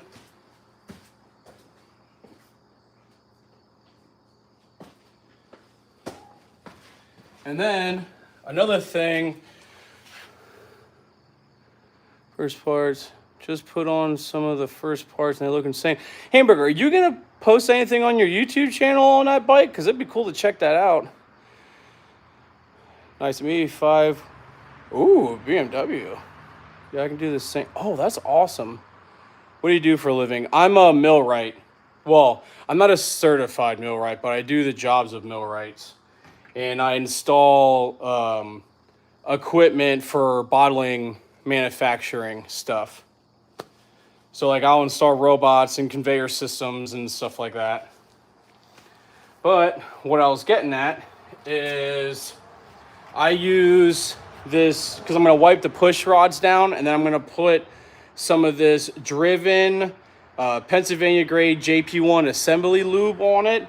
It's the high viscosity lubricant that I put on, and I've had no problems. And this bottle, like, it's only up to here, and I've used this bottle so much. And so what I end up doing is putting some of the lubricant on the bottom of the push rod, so where it sits into the lifter, so then when I start it up, it's not going to be just metal on metal. I'll have some type of thing. Can I subscribe to your channel? Yeah, go ahead, Asher. You can subscribe to it. I appreciate it. I saw before and after comparison on the smooth surface intake wall, and one of them Dremel gouge made it look like a golf ball surface. Oh yeah, dude, like airflow coming into intakes and stuff like that is crazy. Intake walls was way better. Really? Huh, I'm gonna have to look that up and see why, because I thought the smoother one would be. Why is there one held for review? Rainy, I can smell your ass from here. Wash it for once. All right, cool. Yeah, post a video, Hamburger. And that's pretty cool that you have the feature on your phone that has the smell feature. Because I didn't think that came out yet. So that's pretty neat that you can smell my ass through the phone. That's pretty neat. And chickens so you can look. Okay. Yeah, I'm going to have to keep that posted. Oh, before I forget, instead of you guys just messaging or commenting on like my video, YouTube has a community page. So you can comment on the community page, which if you just go to like my main page and then it's next to subscribe or whatever or something, it's community. You can click community and then we can just sit there and shoot the shit the whole time on there if I'm not live feeds as well. So if you want me to like check out your page or anything, put your page or comment onto the community site on my YouTube channel, and then I can check out your stuff and everyone else can check out your stuff as well. Broke Eye Jokes, that's funny, thanks. I wish my phone had a smell feature. Man, you really want to try to smell me, don't you? Yeah, I get the latest and all the high tech because I'm part of an elite class. If you're part of an elite class, hook me up, man. Let me get part of that. Send them over here. Let's bump my numbers up so then I can do this full time and entertain everybody. That's what you need to do. You got to use your powers for good, not evil. Unless the evil person deserves it. But you never want to go any more evil than them, because then that just goes into vengeance, and you don't want to do that. But anyway, let's get back here. I got to put push rods in. So anyway, I'm going to put some assembly lube on the bottom here so it sits down onto the lifters. So when I start it, it's not going to be metal on metal before the... Why is this one there? I mean, I'm jelly. Broken smell you. I want to smell your stinky ass also.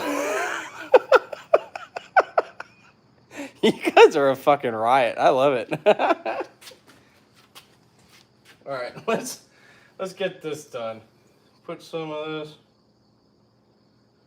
on that. Start sliding these some bitches down in there. And also, I gotta remember to clean them too, because I don't want any. It's been sitting out on the back of the car for. Well, if you don't want stinky ice cream, I got two. I clean them real good. I just gotta make sure I put them in the right way. So that one. Throw this in there. Hey, that one in there. You gotta give it a good stroking to actually clean it off. Because if you don't do it right. All right, that's clear in there. It almost looked like it didn't. Because sometimes you just have to blow on them to clear them out. Oh, this one's actually pretty. Again, just got to give it a little tug on there, clean it all up. I should be really doing it on both sides. I keep doing it on one side. See, I can't see shit out of this. Oh.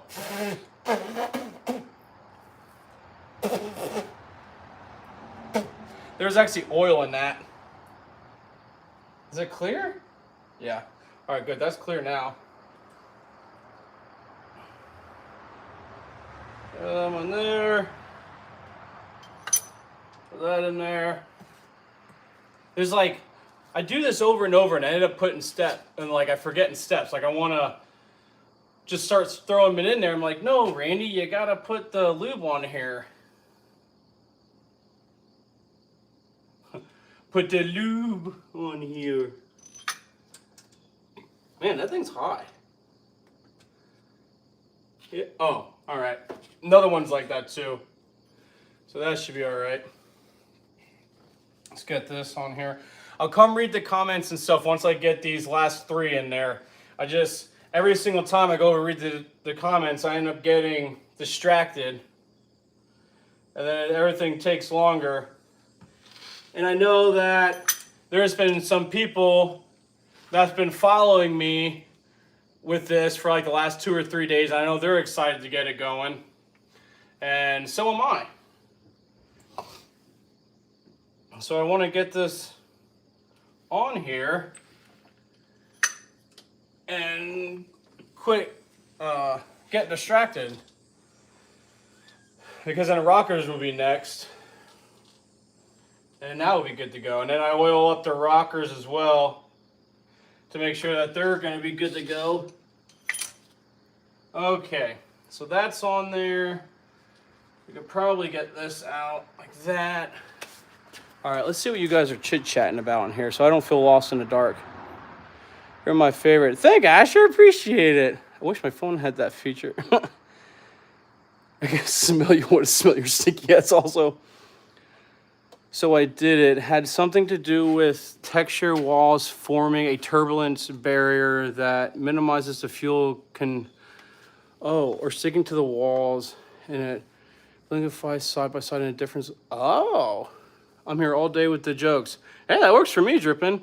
Okay, T-Bird, that makes a lot more sense now. I need a car like Cybertruck, and I'm trying to get a permit. Well, first off, don't start off with a Cybertruck. They're really expensive because then you also have to pay to try to get the charging at your house and stuff. Hey, Levon. That texture, Sir Grace, same with the pocket boozy. Texture to get it done, fellas. That's probably easier to relate to most of us. I mean, y'all, not me though. I wouldn't know.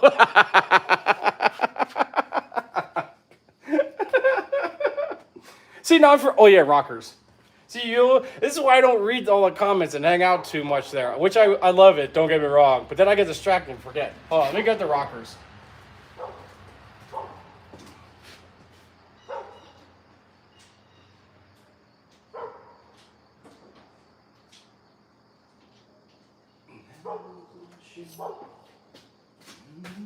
All right. Get that.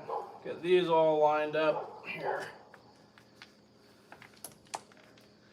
Okay, so even with, I don't know what to call it, the cradle, the girdle, or whatever, I end up cleaning everything on this to get all the dirt and grime off of it from before. And then also, I put lube on the rocker here, like actual on the, I'll show you guys that. Let me clean this, put this on, and I'll show you what I do on the rocker to keep that lubricated. So then that also has lubrication when I start the engine. It's not just gonna fail, or I shouldn't say fail, just so it's not metal on metal for a little bit before oil pressure builds. So build that, clean all this off.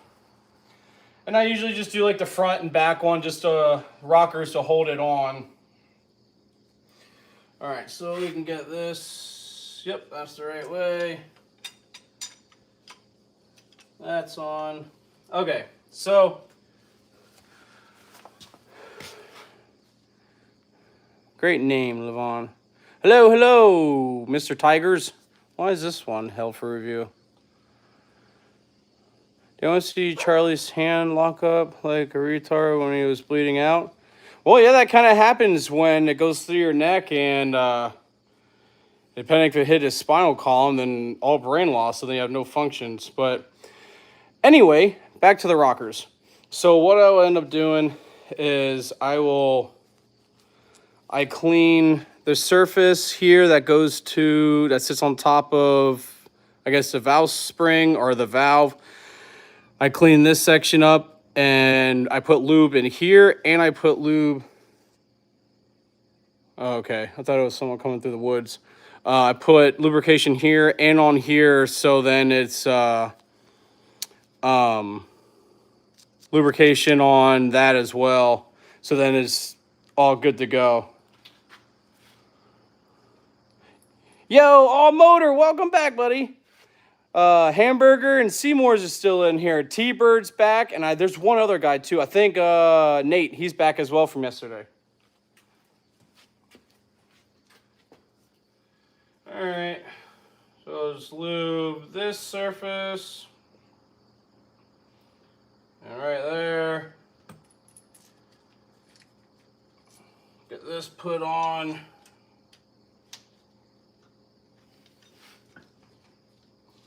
And yeah, I got that. Clean up this other one too. I always use a microfiber for all this stuff. Put some on that. No, oh yeah, that's right. I do it on the top of the springs here as well. I keep saying the springs, on top of the valves, where the valve cap is at, or the seat, or whatever you really want to call it. All right, so that's on there. Oh, I didn't even do this at all. I thought I did. That, and then drip. We'll do this back one.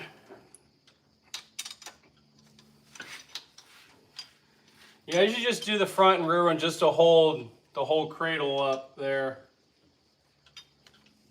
And make sure that actually goes in there. Let's see here.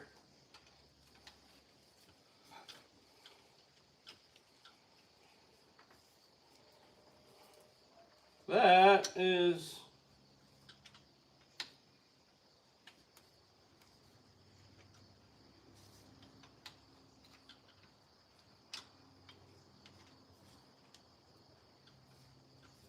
oh, okay, there it goes. Whew.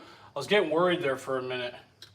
Like it wasn't going in. I think it wasn't seated right. What are you guys saying? Did you end up watching my... Oh, fuck, no, I forgot. I saw it. I ended up forgetting. Another thing you can do is leave them soaking in oil overnight. Mine have been soaking since Tuesday. Oh, okay. Want to seal or just soak them cold? Yeah, warm up the steel or soak them. What, for the rockers? I don't have to do anything for them. No, I forgot to watch your video on motor. My bad. I'll watch that tonight. That was my fault. Apologize.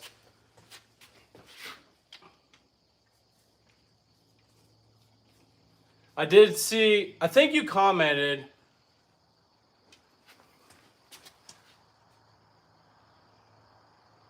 What do you mean, bird? Huh? I don't know if I said bird.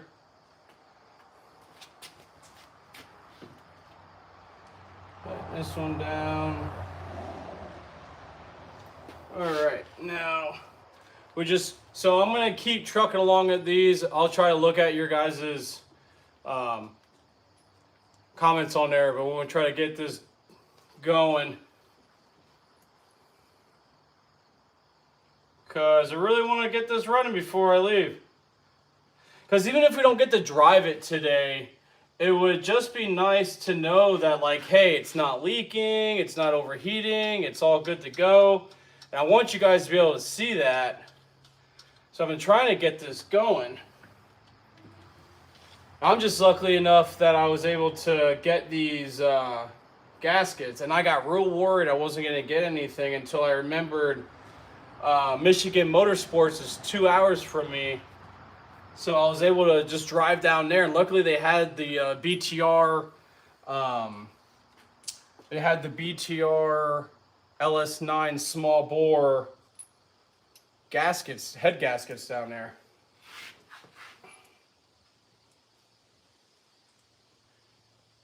That on there, and then throw that. Yeah, that's nice. It's nice when they actually go on there, I don't have to worry.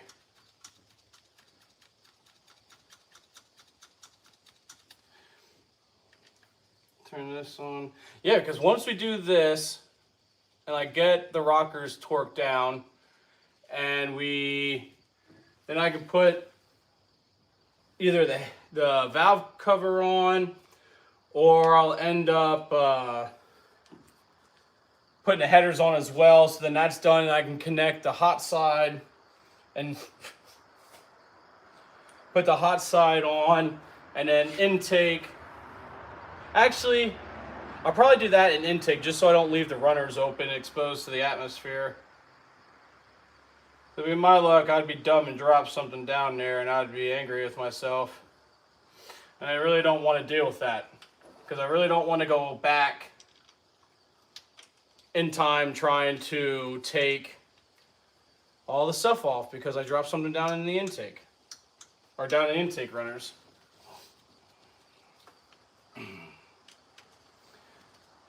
Because then I also make sure that I tighten everything right. So I spin the engine over until that cylinder's at top dead center, and then I'll tighten it down, and I just go down the line.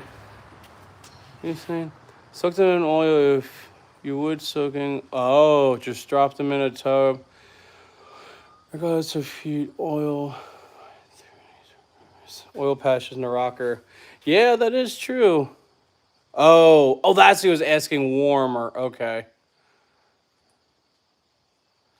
Got it. Look at that. Everyone's learning something in the chat today. That's awesome. That's good to know too. Now I know that.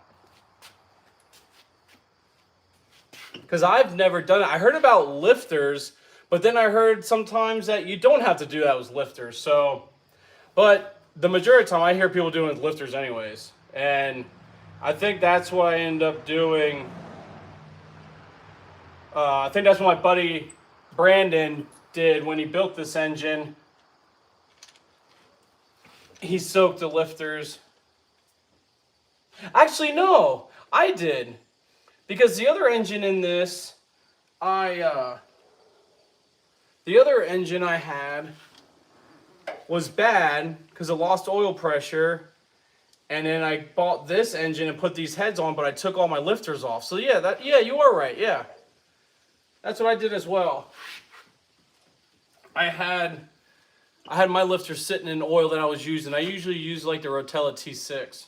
And I'll just put the whole 2.5 gallons in this. because there was a time where I did do like 8 or 9 quarts and it didn't like it. So now I just do everything.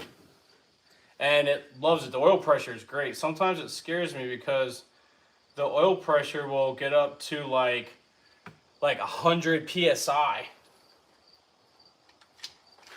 And then usually at warm idle, after driving around, it'd probably get down to like, I don't know, 28 to 33, something like that.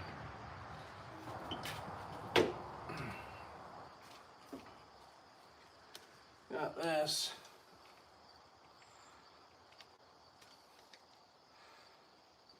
All right, one more, then I'll read your comments.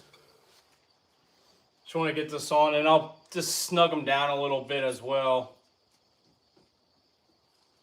All right, that.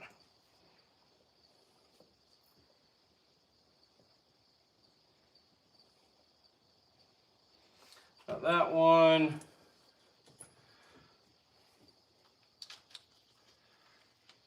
All right, come on. Here it is. And that's the one nice thing about these. Like a lot of other engines, like when you put rockers on, they're on like pedestals or like a stand of some sort. So like you could easily tighten those rockers down and not have the rocker be seated where it needs to be, and you'll never know it unless you're actually paying attention. And that's why you never rush things like this. Like this last one I put on was off on an angle a little bit and the bolt wasn't starting. Well, that's why I have both my hands here so I can hold the rocker down so it doesn't move. All right, let me just kind of snug these. Because then when I turn over the engine, because also on the same token, I kind of stuck them down to sit them into their grooves. So then they're not loose. So when I'm rotating the engine over, it's all right. And then I know that they're going to be sit like this one. And also when I go to tighten them, I want to make sure that they're actually over the valves.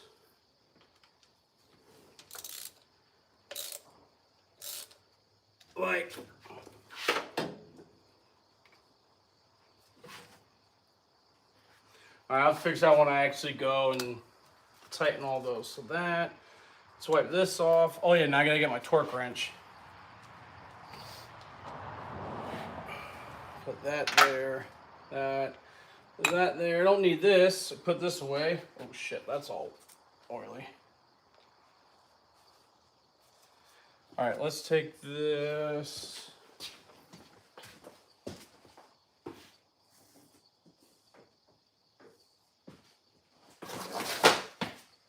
Dang it.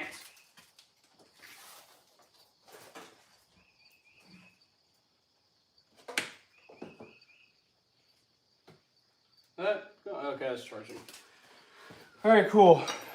Also, if you're watching, don't forget to hydrate. Drink whatever you want. I'm doing water.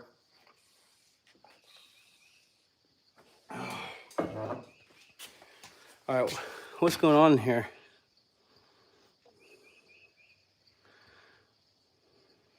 No, it's not 100 psi at the start when I do. Usually at start, it's probably right around like 60 or something like that psi. Spring lift through, retract back into its normal spot, withdrawing the. Oh yeah. I've seen folks heat up some things, but springs are sensitive parts.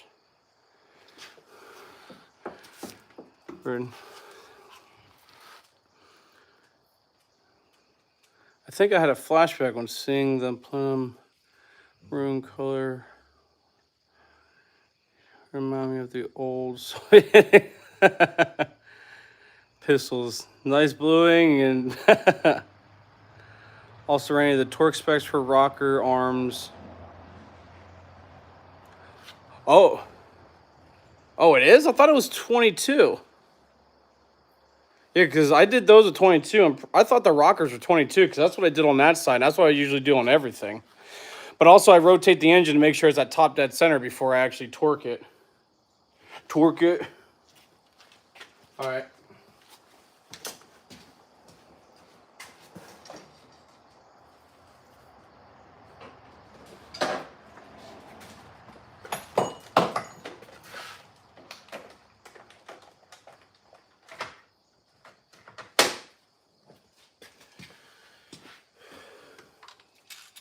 There we go.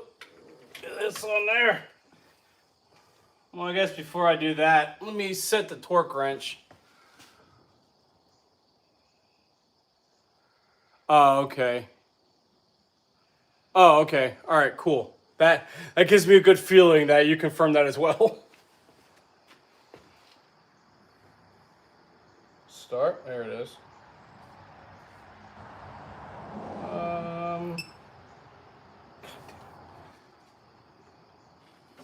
I must have pressed the button because it always does the degree thing and it always has to calibrate. All right, foot-pounds. Go down to 22.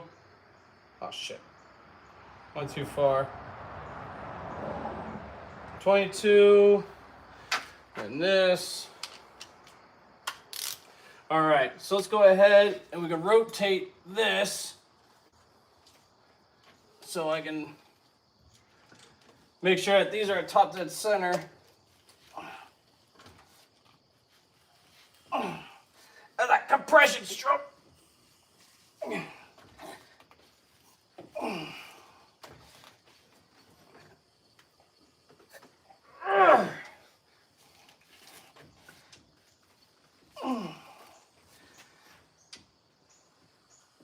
Holy shit. All right, we have to come to the front of the car. Isn't even that much if you can get away with just using... Yeah, I could, but I don't want to take that chance.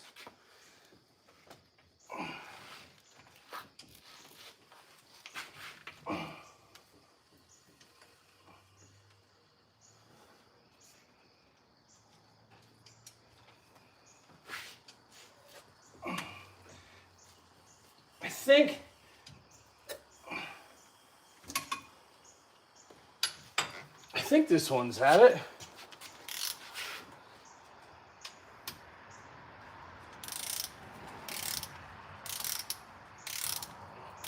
See, and they always move and they always get super loose anyways.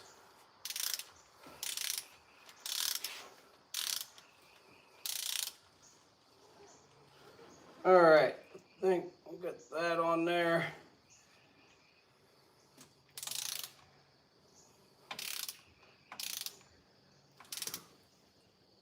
Oh, that's actually compressing it. That is not what I want. Yeah, I know what you meant. I know you meant foot-pounds. Who torques without having to beg for it. Got to love a streamer who torques without having to beg for it.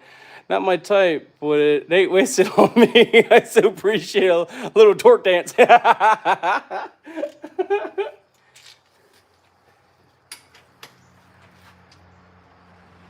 Let's make sure. Oh, there it goes. Oh.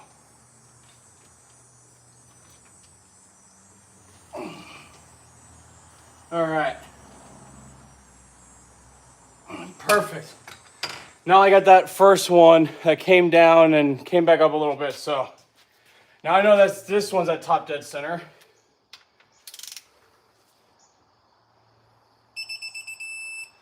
Good. See about this second one. Actually, probably just tighten this. There. See what this is going to be at.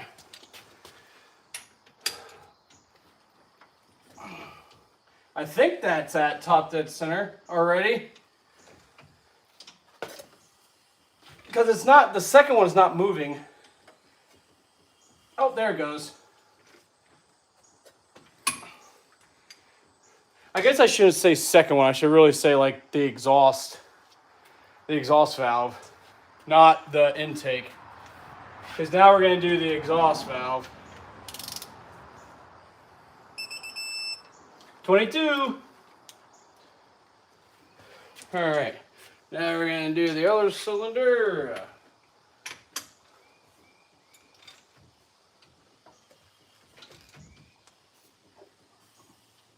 All right, cool. That's at top dead center because it started to come down. So it was contacting the crank. Yeah. So he rotated out of the way. Well, for what I'm doing with the rockers? Is that what you mean?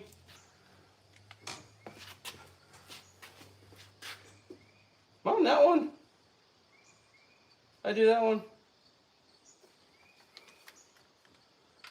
I forgot. Okay, yeah, so I am on this one.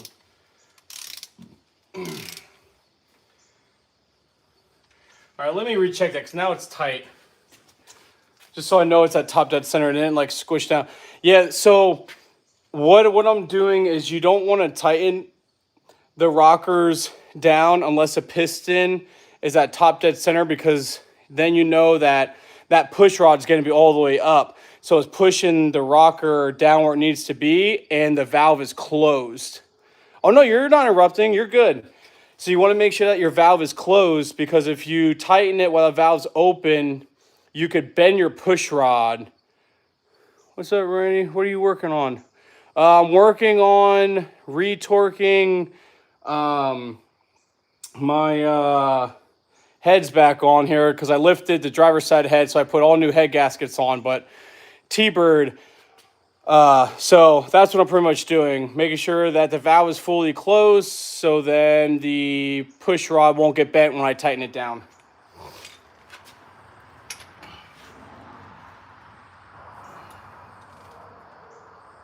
Yep. All right, good. So that one is at the top. 22. Now we're on this. On 4.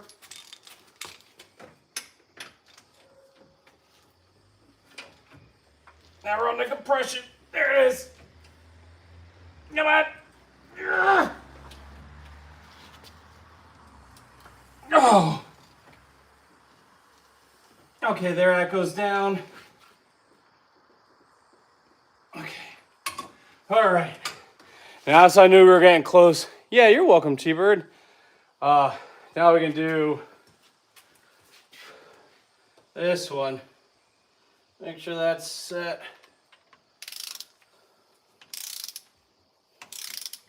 Because man, these the exhaust when the compression's coming up, that is good.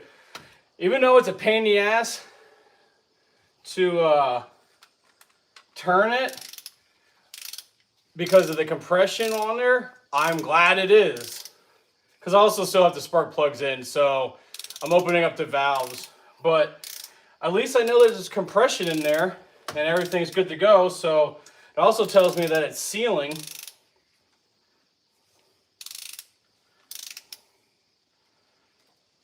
Uh-oh, come on, don't do that. Turn, there you go. Trying to keep that rocker. See, like on this one here, I'm tightening it down and it's compressing the spring, so that's how I know that that valve is still open. And it's an intake one, so hopefully when I rotate it, the intake valve will go over and the compression stroke is gone, so it won't be that hard. I think I'm about to fight through the compression stroke.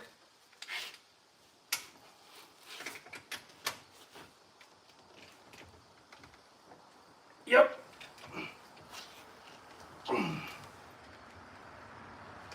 Yep, there goes the compression. Now it should start to go down. Oh, there it goes. Yep. Now I back it off.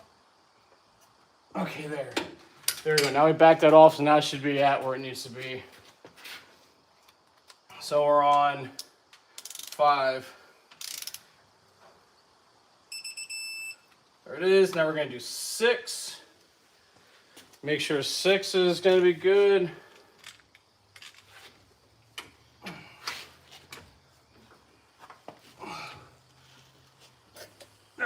compression.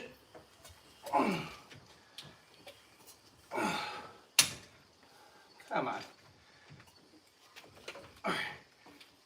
Okay, there it goes. All right, good. That's all the way up. So now we can do 6 and get that done. So yeah, super tight, or loose, not tight.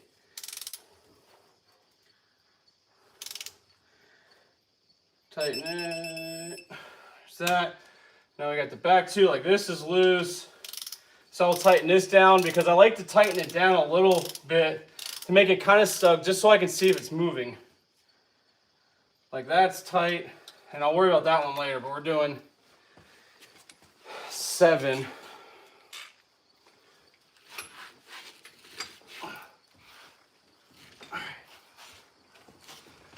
Ready to get over to that.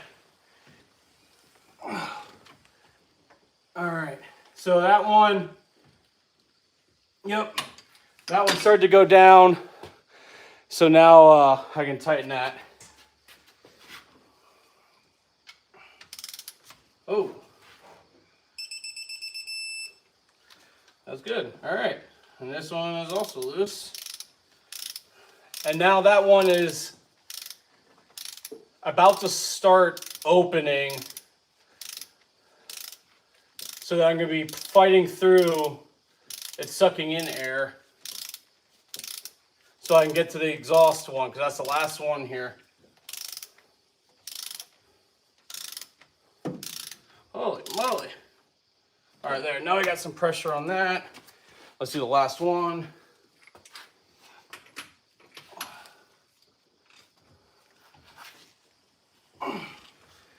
Get that piston down.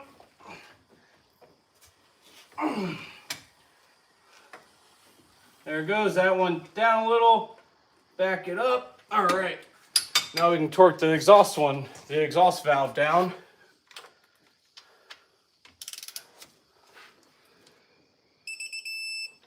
And that's on there. All right. Rockers are torqued. This and this.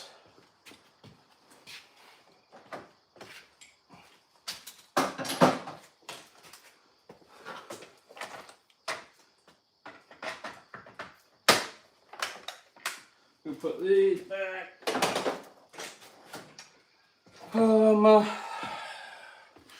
Wipe my hands off. Ooh, before I forget, I need to put those steam port block offs. Well, I can still do that now.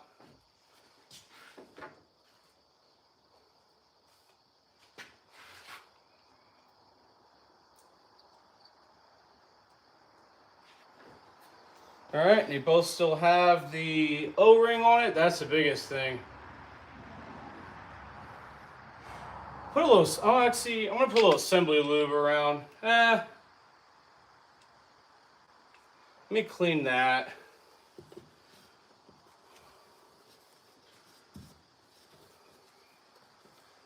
And there probably is a torque spec for these ones in the back,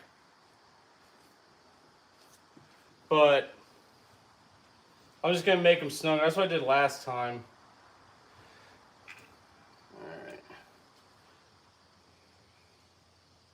No. All right, so I'm just gonna put that back there. Tighten that one.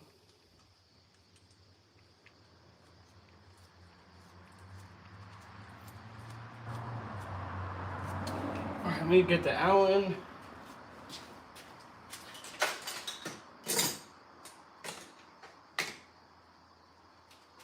Is it 3/16?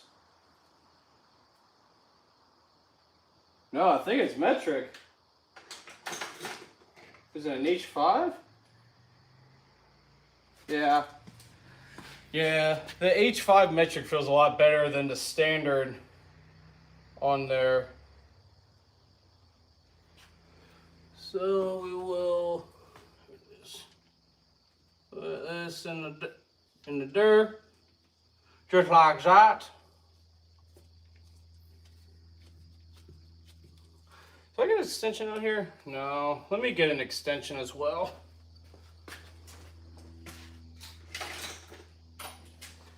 Here it is. All right, so we'll get these down.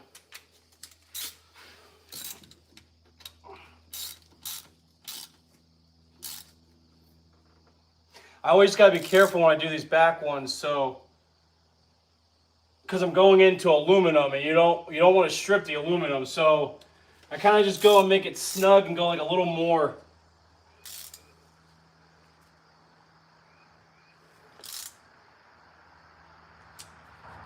And that's it. And then you leave it.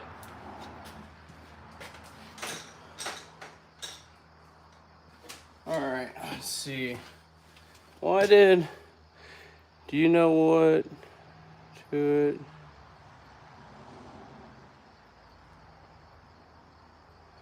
Yo, Randy, can you add me to your lives so I can show you my trainings? I got them off. Yeah, I don't see why not. I don't know how. Torque wrench with a gauge. So, Jacob, this is a Turbo LS. Oh, my bad. Okay, so all motor, does this do it? Oh, that's just a poll or question. What's that button do? Oh, that's just filters. So I can't add you on here all motor. I guess I would have had to do it at the beginning, because I know at the beginning it gives you the option to request somebody. Yeah, so now I can't add. How about just using a torque wrench with a gauge? Just giving you a hard time. Not a fan of Ford. Well, it used to be a Ford, small block Ford. Then I did a nitrous backfire, and that broke. So then I decided to just put an LS engine, just buy once, cry once. But all motor on my YouTube channel, go to the community page. I think you can post pictures and stuff on there, and you can comment on my page. So then we'll be able to see all that stuff as well. And I think you can add a link. I don't know. I haven't looked too much into it. So then we can all check that out as well. And then we can be notified if you do a live feed, so we can watch that too. So this LS, this is an iron block 5.3 with a precision 7681 turbo. And now it's time to put the the valve cover on. Hey, Buddha. My wife's home from work, so my dog went out there. And I thought it was somebody else. Hello.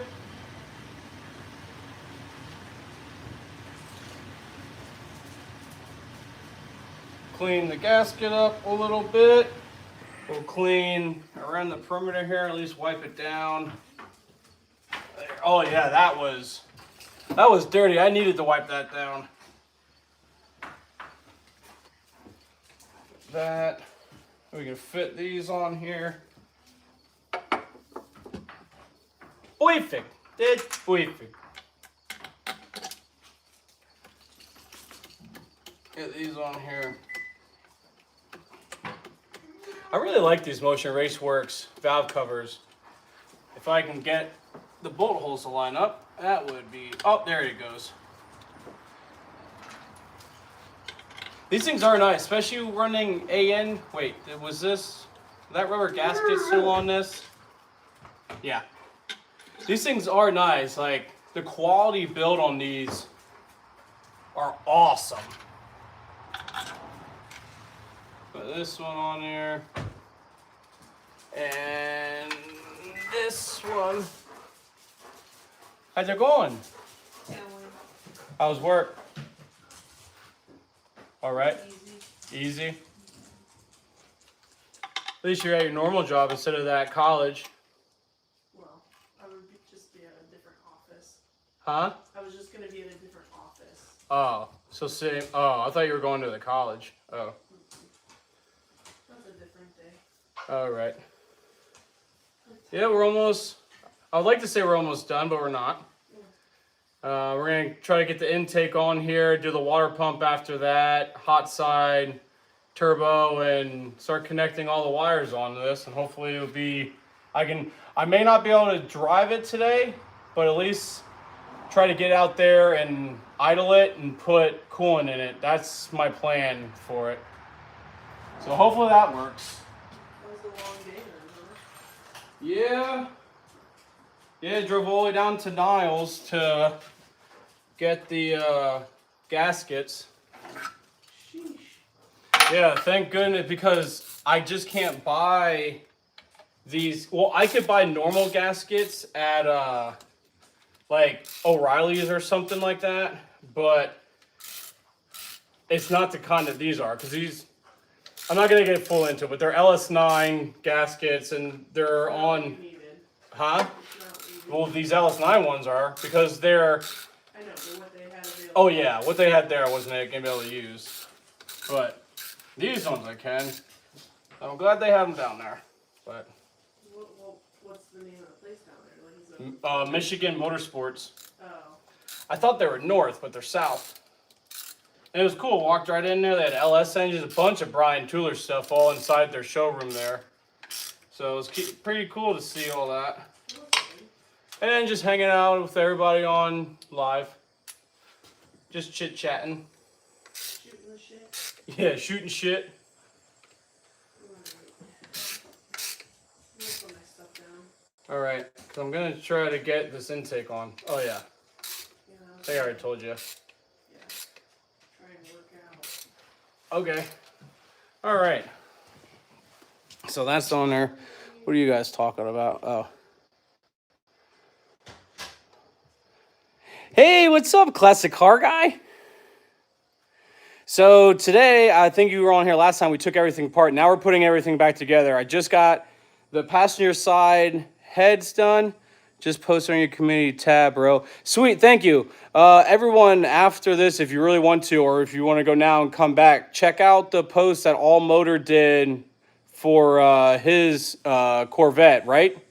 You got a Z06 Corvette.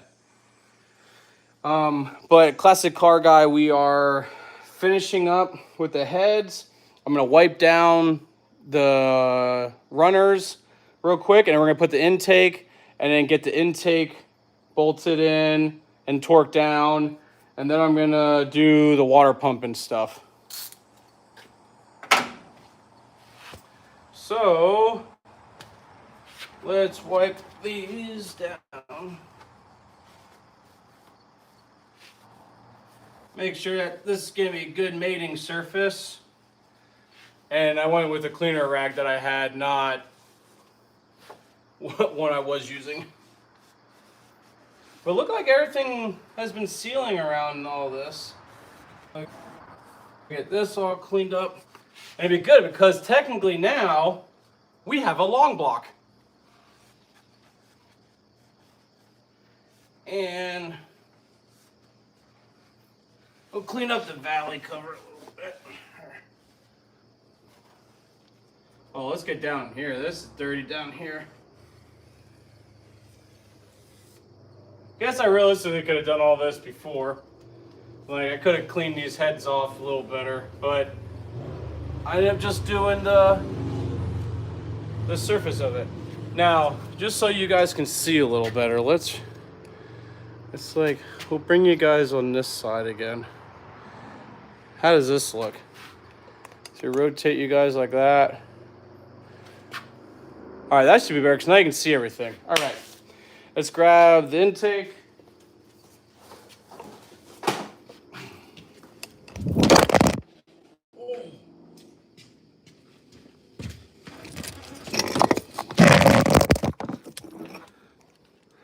What did you guys do? You fell.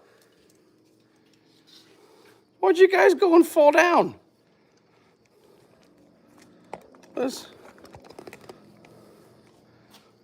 All right, let's get you guys back on here. I don't know why you guys are falling down. Unless you guys are early drinkers. Which sometimes there's nothing wrong with that, as long as you don't go anywhere and you don't have to work the next day, even though I used to do that. Don't want to do that anymore. Not a great feeling. Okay, that's better. You guys can see everything. Good to go.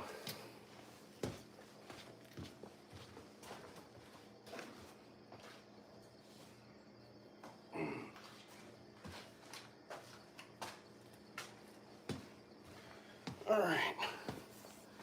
So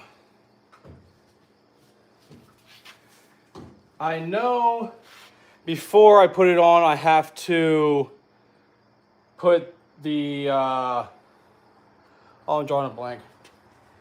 Connect the air on the back of it for my distribution block.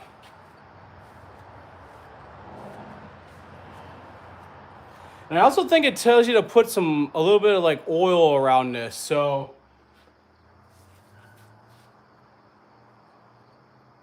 I might have some oil. If not, I'll put like a light thing of my assembly lube around the runners.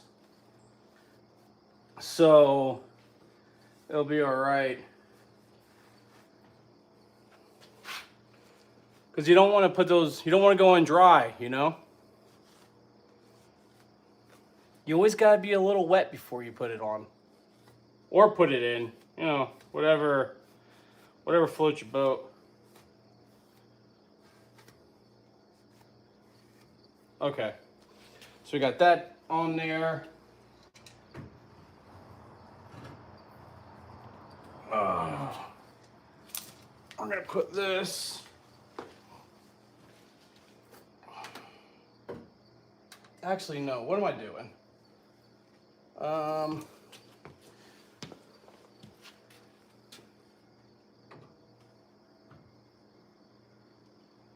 Stay.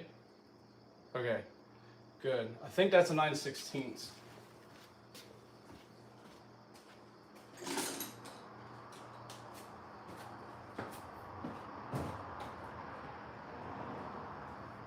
Or do I have a little bit of oil?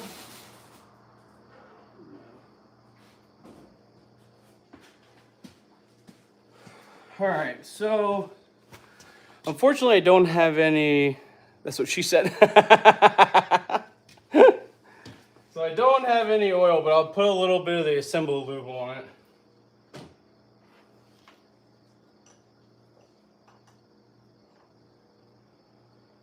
Okay. Now we can get this out of here. And we can put this back on here. I'll show you. Let's swing you guys over this way. There you go. So put this back in. Hopefully it goes in easier,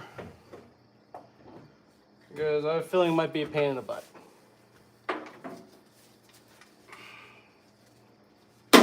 Ooh.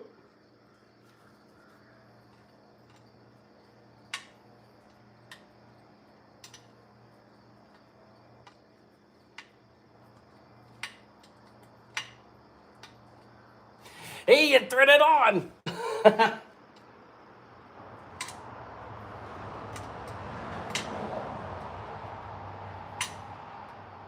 That's good.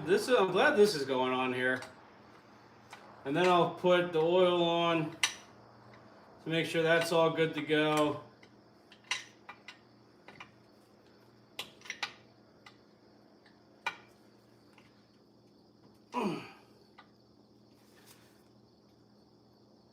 Okay, and also I want to make sure that I don't break nothing, because I think it's a brass fitting. It's only for air, so that's why I'm okay with going with brass. Into back to this cast aluminum, and I don't want to break it. So I always got to be careful and make sure that's steady, because we don't need that thing falling. And let's swing you guys back over this way, because we're going to be putting the intake on.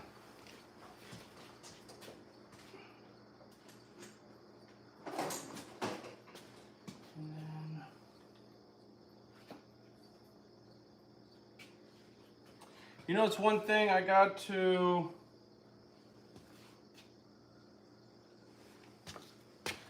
There's one thing I got to look for as well, is one thing I got to look for on here is what I do with the bolts for this. Let me see. Ah.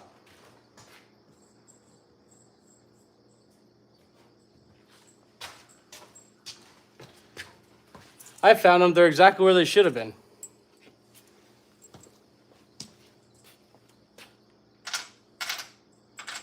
All right, those are on there. Let's put some oil in this and set that on there.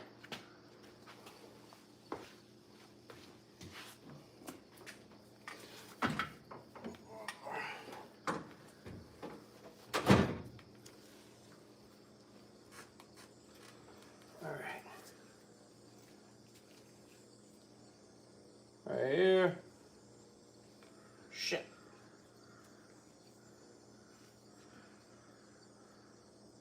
It's just squirting out everywhere.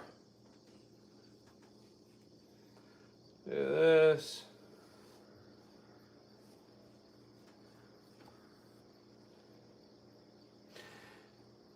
Yeah, oh shit. I keep doing that. I keep like letting it drop. I'm not paying attention to it.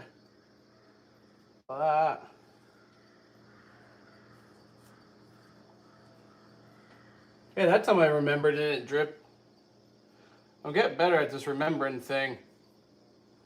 Sometimes I forget to remember things.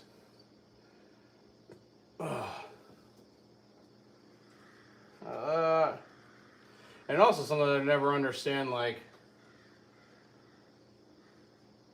is you think you put a lot on, and then you smudge it on there, and then it's not a lot on there. And you're like, oh crap. And you didn't put enough of whatever you needed to. It's like all different everywhere. Yeah, I guess I could have like kept whatever, like, instead of just smushing my finger on that and putting it on there, I could just ease it, but yeah, I never do that.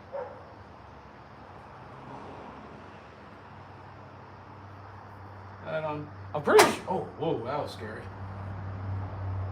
All right, last one. Put that on. All right. Now let's carefully put this on. Wipe my hands off first so I don't get the stuff all over, or the oil all over it. And here we go.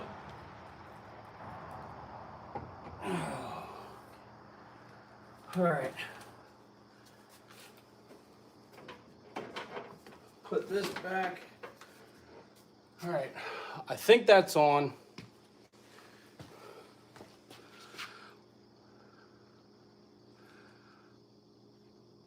She said, "Oh, we use NACs." Oh, okay. Yeah, I'm putting oil. I put oil around the gaskets because that's what Holly says to do around those the intake runners. So I've been putting. That's what I've been doing, and I don't have any of the engine oil, so I put some of that semi lube on there. So now I'm gonna get the torque specs so I can put all the bolts in there and start torquing them down. Torquing them down.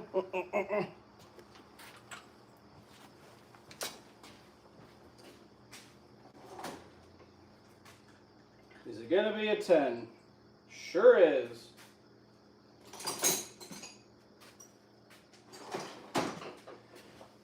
Is that gonna be long enough? Oh yeah, that should be long enough. For this, I can take this out of here.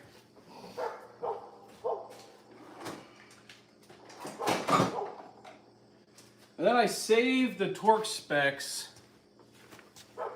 for all this. I need to see that there.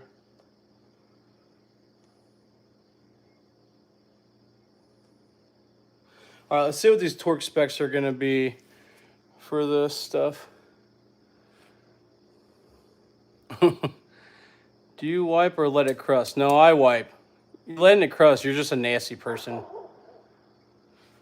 So this is a 89 Mustang LX, and it's a LS 5.3 with a turbo.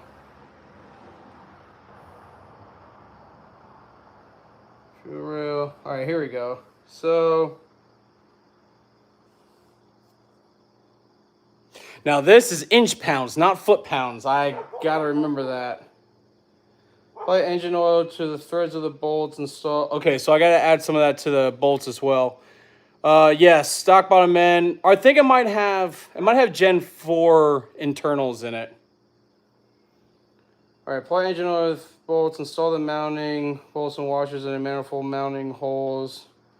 Thread in the cylinder. Tighten the bolts lightly per the sequence. Aluminum heads will not withstand abuse. Care must be taken to proper thread. All right, in 2 steps, tighten the mounting bolts first to 50 inch-pounds and then to 106 in the sequence. All right, so 50, then 106. So,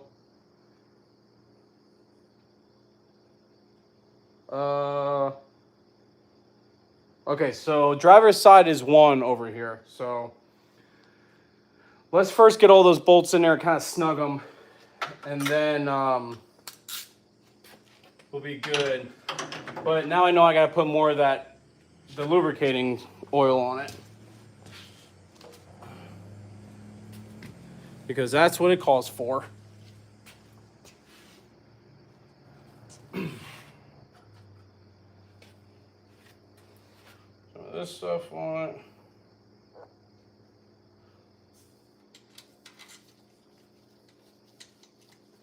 Let's make sure that these actually will start.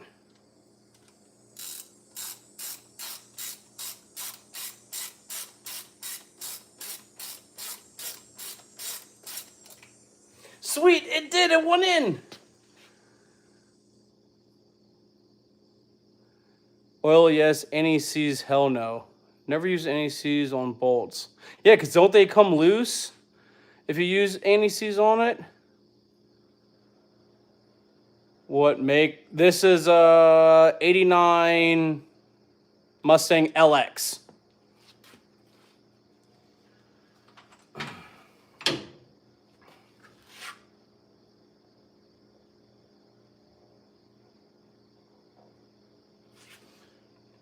In there.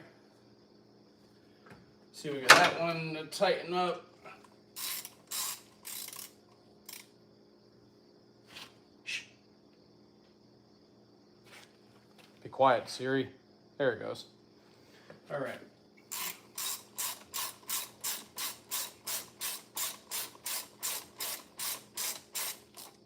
Sweet, that one down. I'm just gonna do one side, then do the other side. Correct, and throws the torque spec. Yeah, way off. Anti-security stops aluminum from retracting the steel. So does oil. And does a better job too without skewing torque ratings. Huh. See, that's... So we'll do this side and get all this done. I'm going to get all of these bolts in and then I'll come back and look at what you guys are saying. I just want to get these on here right now.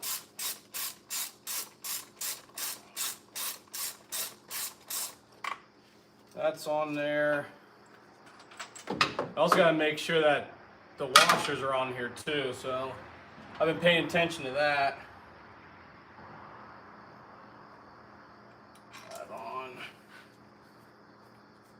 I guess I could just put them all on here and just kind of like hand tighten them. You know, there's one thing I wonder how many people put these heads on here that are new, or not the heads, the intakes on. I was like, oh, it's 50 foot-pounds, and then just like destroyed their heads. Because you would have just stripped it all out. Since these are all inch-pounds, not foot-pounds.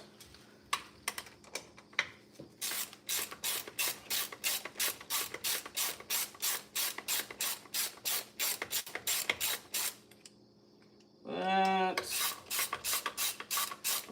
one on there. This one down a little more.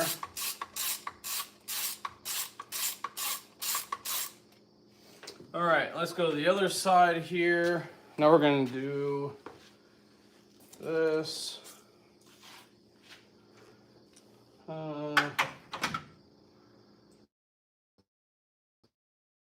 are you guys saying? Volvo, they use NEC's copper thread sealant. Cummings, not straight NECs. No shit. See, right there, details matter. It's a special anti-seize. It's not just normal anti-seize on there.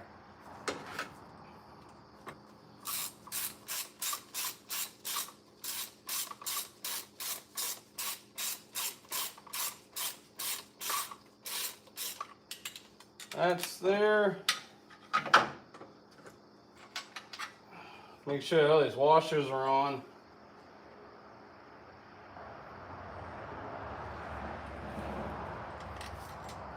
That one. And this one.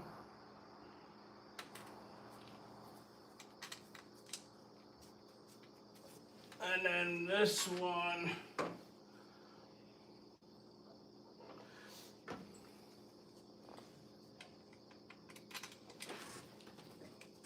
All right, so we can get rid of this. Now we can put these bolts down a little more so they're not as high. And I'm actually going to start snugging these down. Like just barely snugging them down. Is that low enough? Is this too?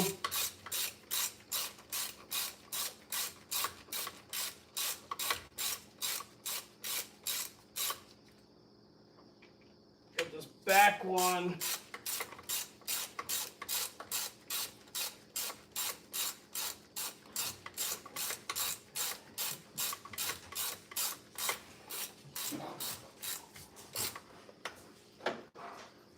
Well, everyone's out here. Oh, okay. Oh, these bolts are so long. Try and get these on here. All right, that one's touching.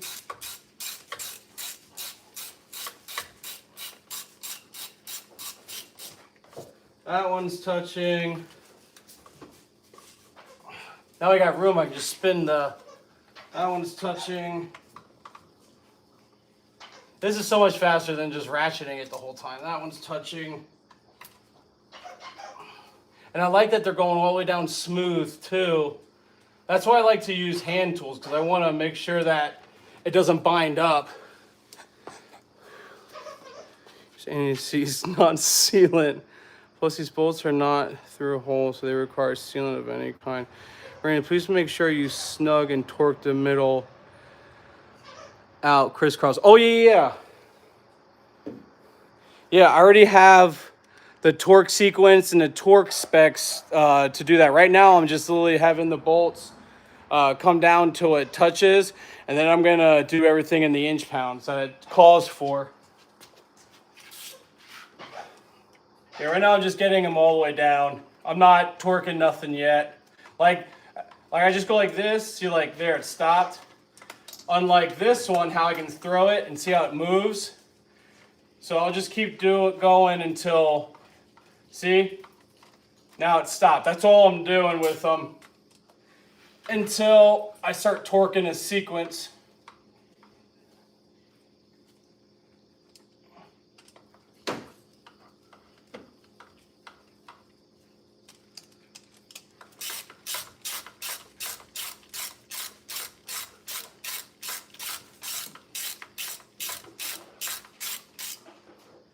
All right, so that's done. And now we can grab the torque wrench, put it in inch pounds, and tighten down that, and then we can put fuel rails on. What was I doing? Oh yeah, torque wrench.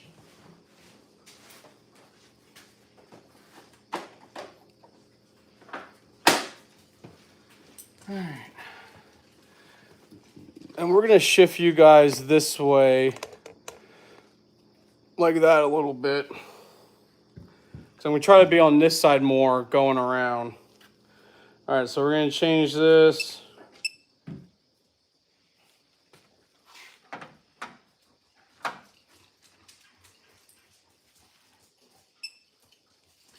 Newton meters. Inch pounds, there we go. Are you running a heater core on this setup, or you block off the ports coming? I blocked off the port. Well, I'm not using a heat core, but I took one of those hoses that just do as a U on them. So then now this, the first one's 50, so let's bring this down to 50. Oh shit. All right, so this only goes as low as 60. So what I'm gonna do is once I see 50 on here, then I'm gonna stop.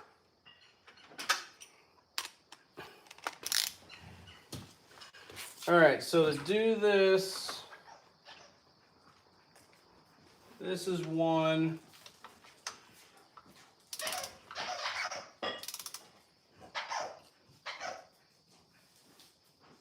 All right, well there's 50, and then 2.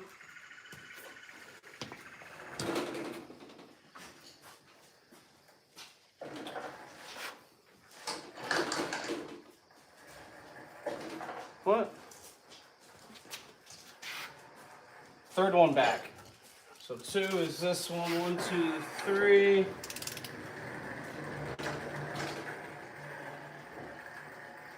There's that. 4. Oh no, 3. So that'd be this one.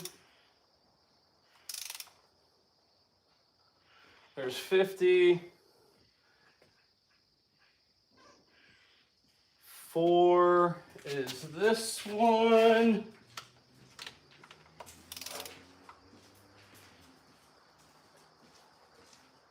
There's 50. You looped the ports, I assume. Yeah, yep, I looped the ports. That was 4. So 5. 5 is here.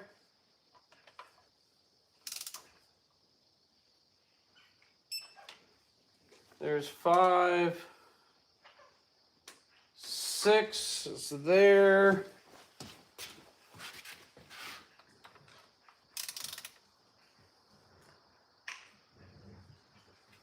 There's 6. 7 is this one.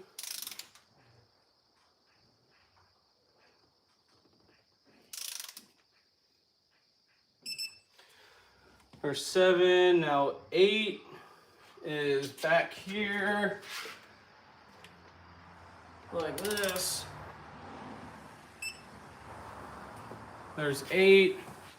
9 is the other one on the back.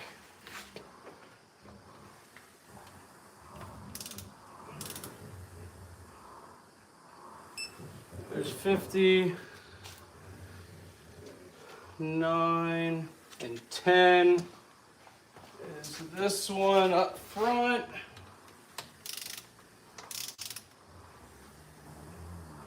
All right, so we did all of those, and then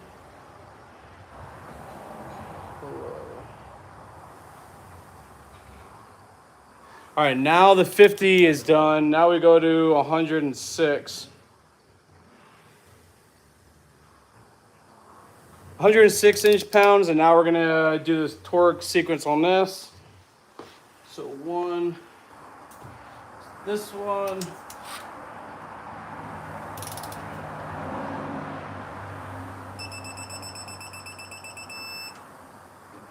That's on there. 2. There's the third one back. 1, 2, 3.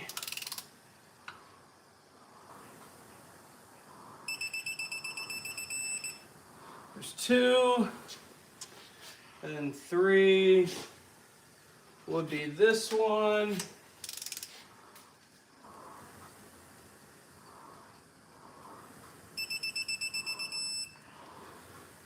Four is this back one.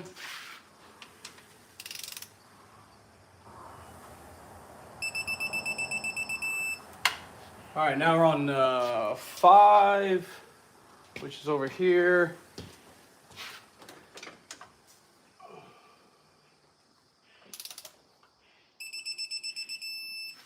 There's 5, 6. Is that over there? 6.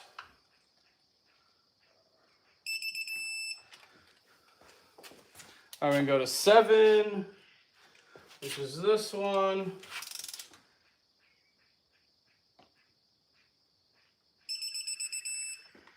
And then 8 is that back one.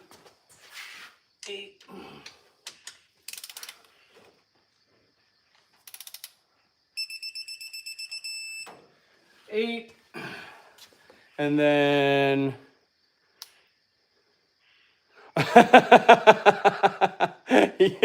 yeah, it's up there. It's pretty big. So what was that? 8, 9.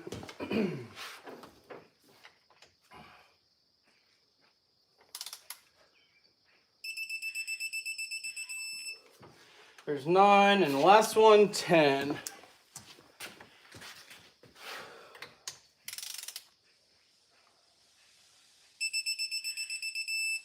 All right. So the intake is now on, and that's it. You're a brave soul to drive that.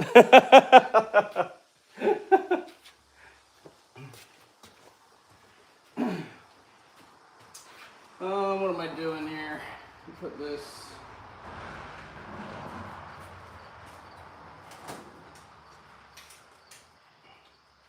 That back.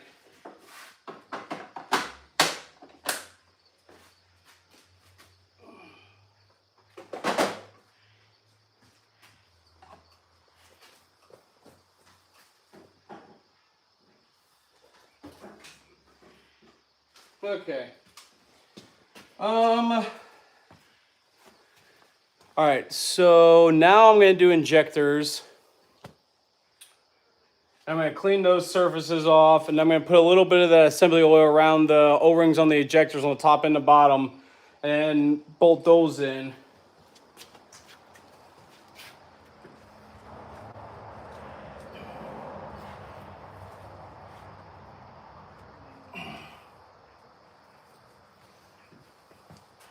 Just trying to figure out how I want to do it.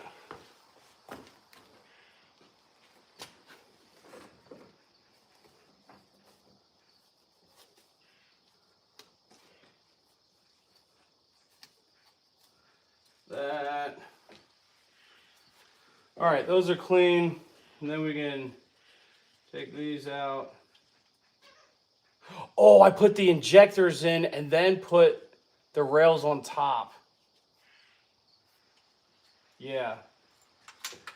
Yeah, because these bolts have spacers on them.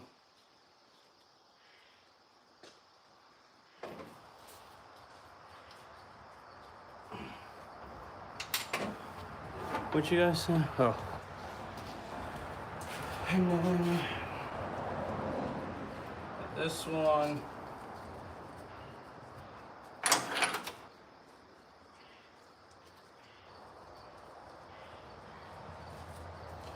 There.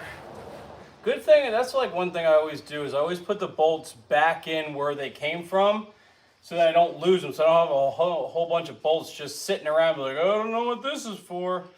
And then I'm like, then it just takes putting everything back together so much longer. All right, so 4.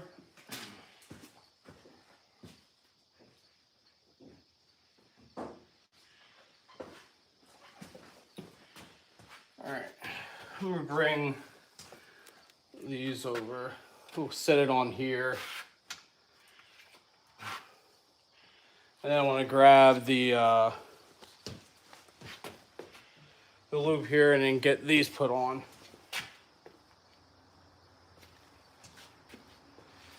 So, what I want to do is clean these O-rings off first. And if there's any like, oh. You guys couldn't even see me over there. Here, that should be better. So I just want to clean these off.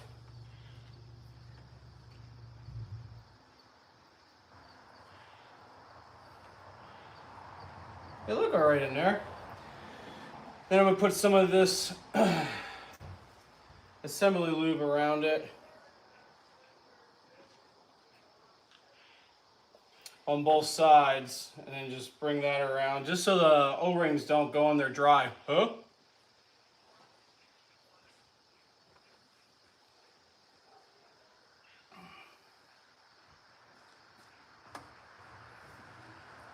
And that nice clicked in there. Let's take this one and clean this. Clean this as well. Get some assembly lube. Gotta lube. Lube it up. Lube. Gotta lube it up. Yeah, you're supposed to use the engine oil, but I don't have any engine oil and I don't want to use used engine oil. So that's why I'm just using this assembly lube. I just do like a little light coating on it and it'll be good to go.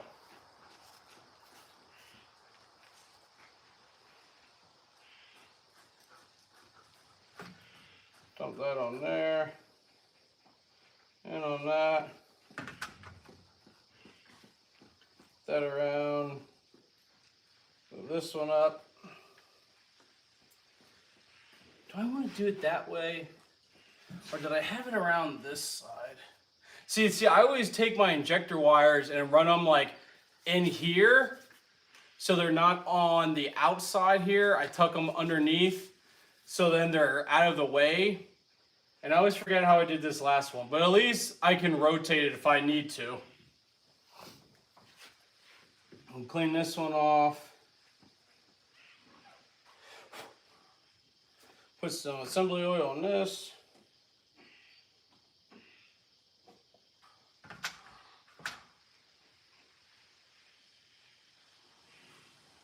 Put that around.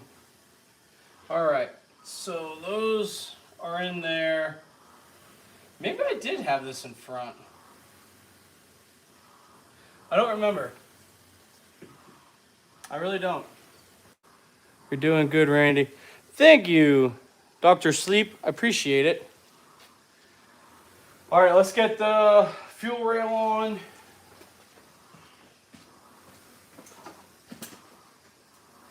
I gotta find, oh, here's the fuel rail. Like I almost lost it.